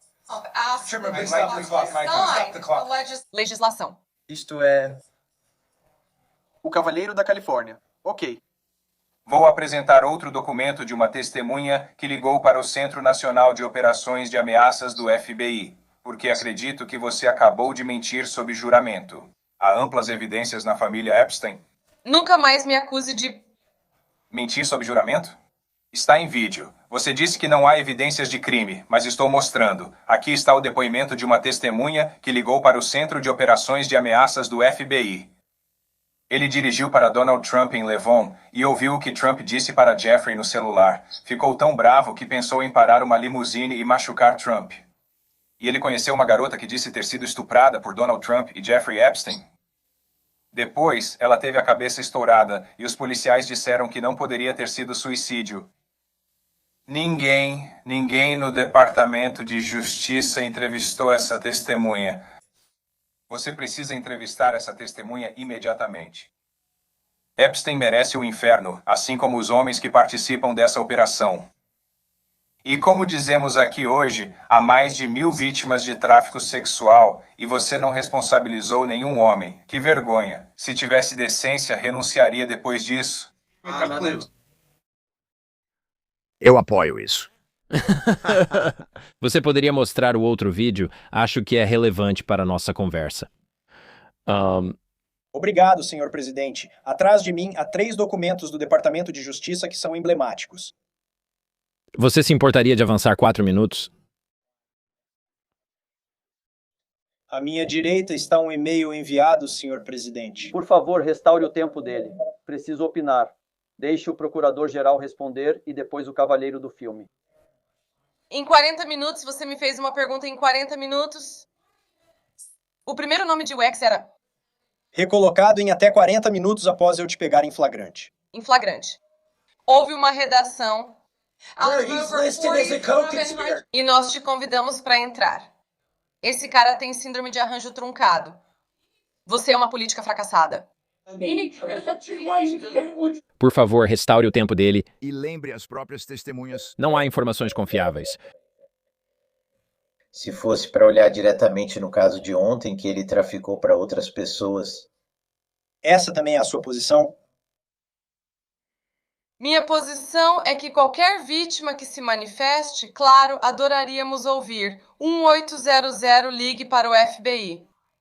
Você perguntou para Merrick Garland nos últimos 4 anos se ele falou sobre Epstein. Fico feliz que pergunte sobre Mary Garland. O Reclaim é maior que o Watergate. Quando não respondo, isso segue por 4 administrações. Você não precisa voltar até o Biden, vamos voltar até o Obama, vamos voltar até o George Bush. Essa encoberta dura décadas e você é responsável por essa parte disso.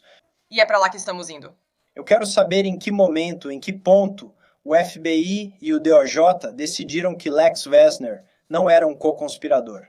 Nossa lei de transparência dos arquivos Epstein exige isso. Por favor, coloque de volta na tela. Para divulgar a decisão interna sobre processá-lo ou não. E isso não está nos arquivos, e não está nos arquivos para nenhum desses outros homens do cavalheiro. Que ela responda. E ele é um hipócrita porque votou contra a proibição sobre a qual estávamos falando de pornografia deepfake com IA. Apenas 2 pessoas votaram contra, e você foi uma delas, hipócrita. O tempo do cavalheiro acabou. Senhor presidente, ela poderia responder a pergunta, presidente? Eu estava me perguntando. As senhoras não deixam a advogada responder como quiser sobre a internet? Tenho pedidos de consentimento unânime. Quero dizer, E assim continua. parabéns ao Thomas Massey por pressionar todos. Isso foi brilhante. E Thomas Massey e Rokana têm sido incríveis. Sim, bom, estou curioso para saber o que vai acontecer daqui para frente. Espero de verdade que você consiga continuar seu trabalho e que consiga se manter seguro nesse processo. Quero dizer, sabe, já estou nisso há um tempo. Eu deveria me tornar um contador certificado agora ou algo assim? Quais são as minhas opções?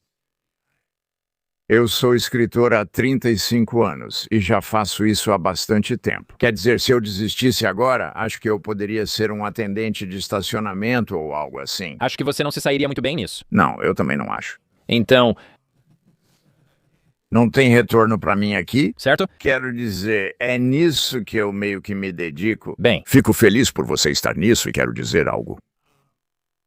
Quando eu estava investigando Franklin e percebi que era tudo verdade, eu só disse, cara, não vou deixar esses filhos da puta se safarem com isso.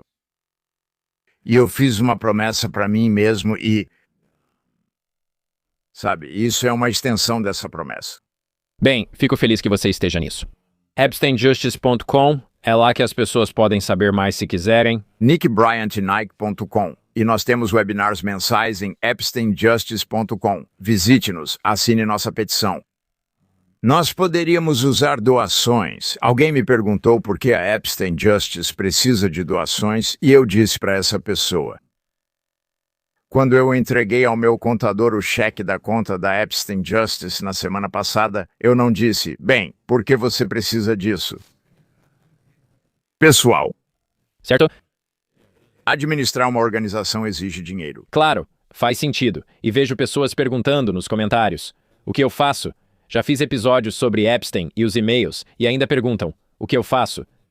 E eu tenho aconselhado as pessoas. Se estiver sobrecarregado e sem saber o que fazer, invista na sua comunidade, ame sua família, cuide dos seus filhos, parentes, vizinhos e preserve o que está ao redor. Mas se houver pessoas com mais disposição para lutar e mais tenacidade, então talvez se envolver em... EpsteinJustiça.com. Sim, acho que esse seria o próximo nível, onde eles poderiam se envolver com uma organização real de justiça criminal, para ajudar a trazer justiça para os sobreviventes e trazer retribuição para as pessoas que cometeram essa má conduta.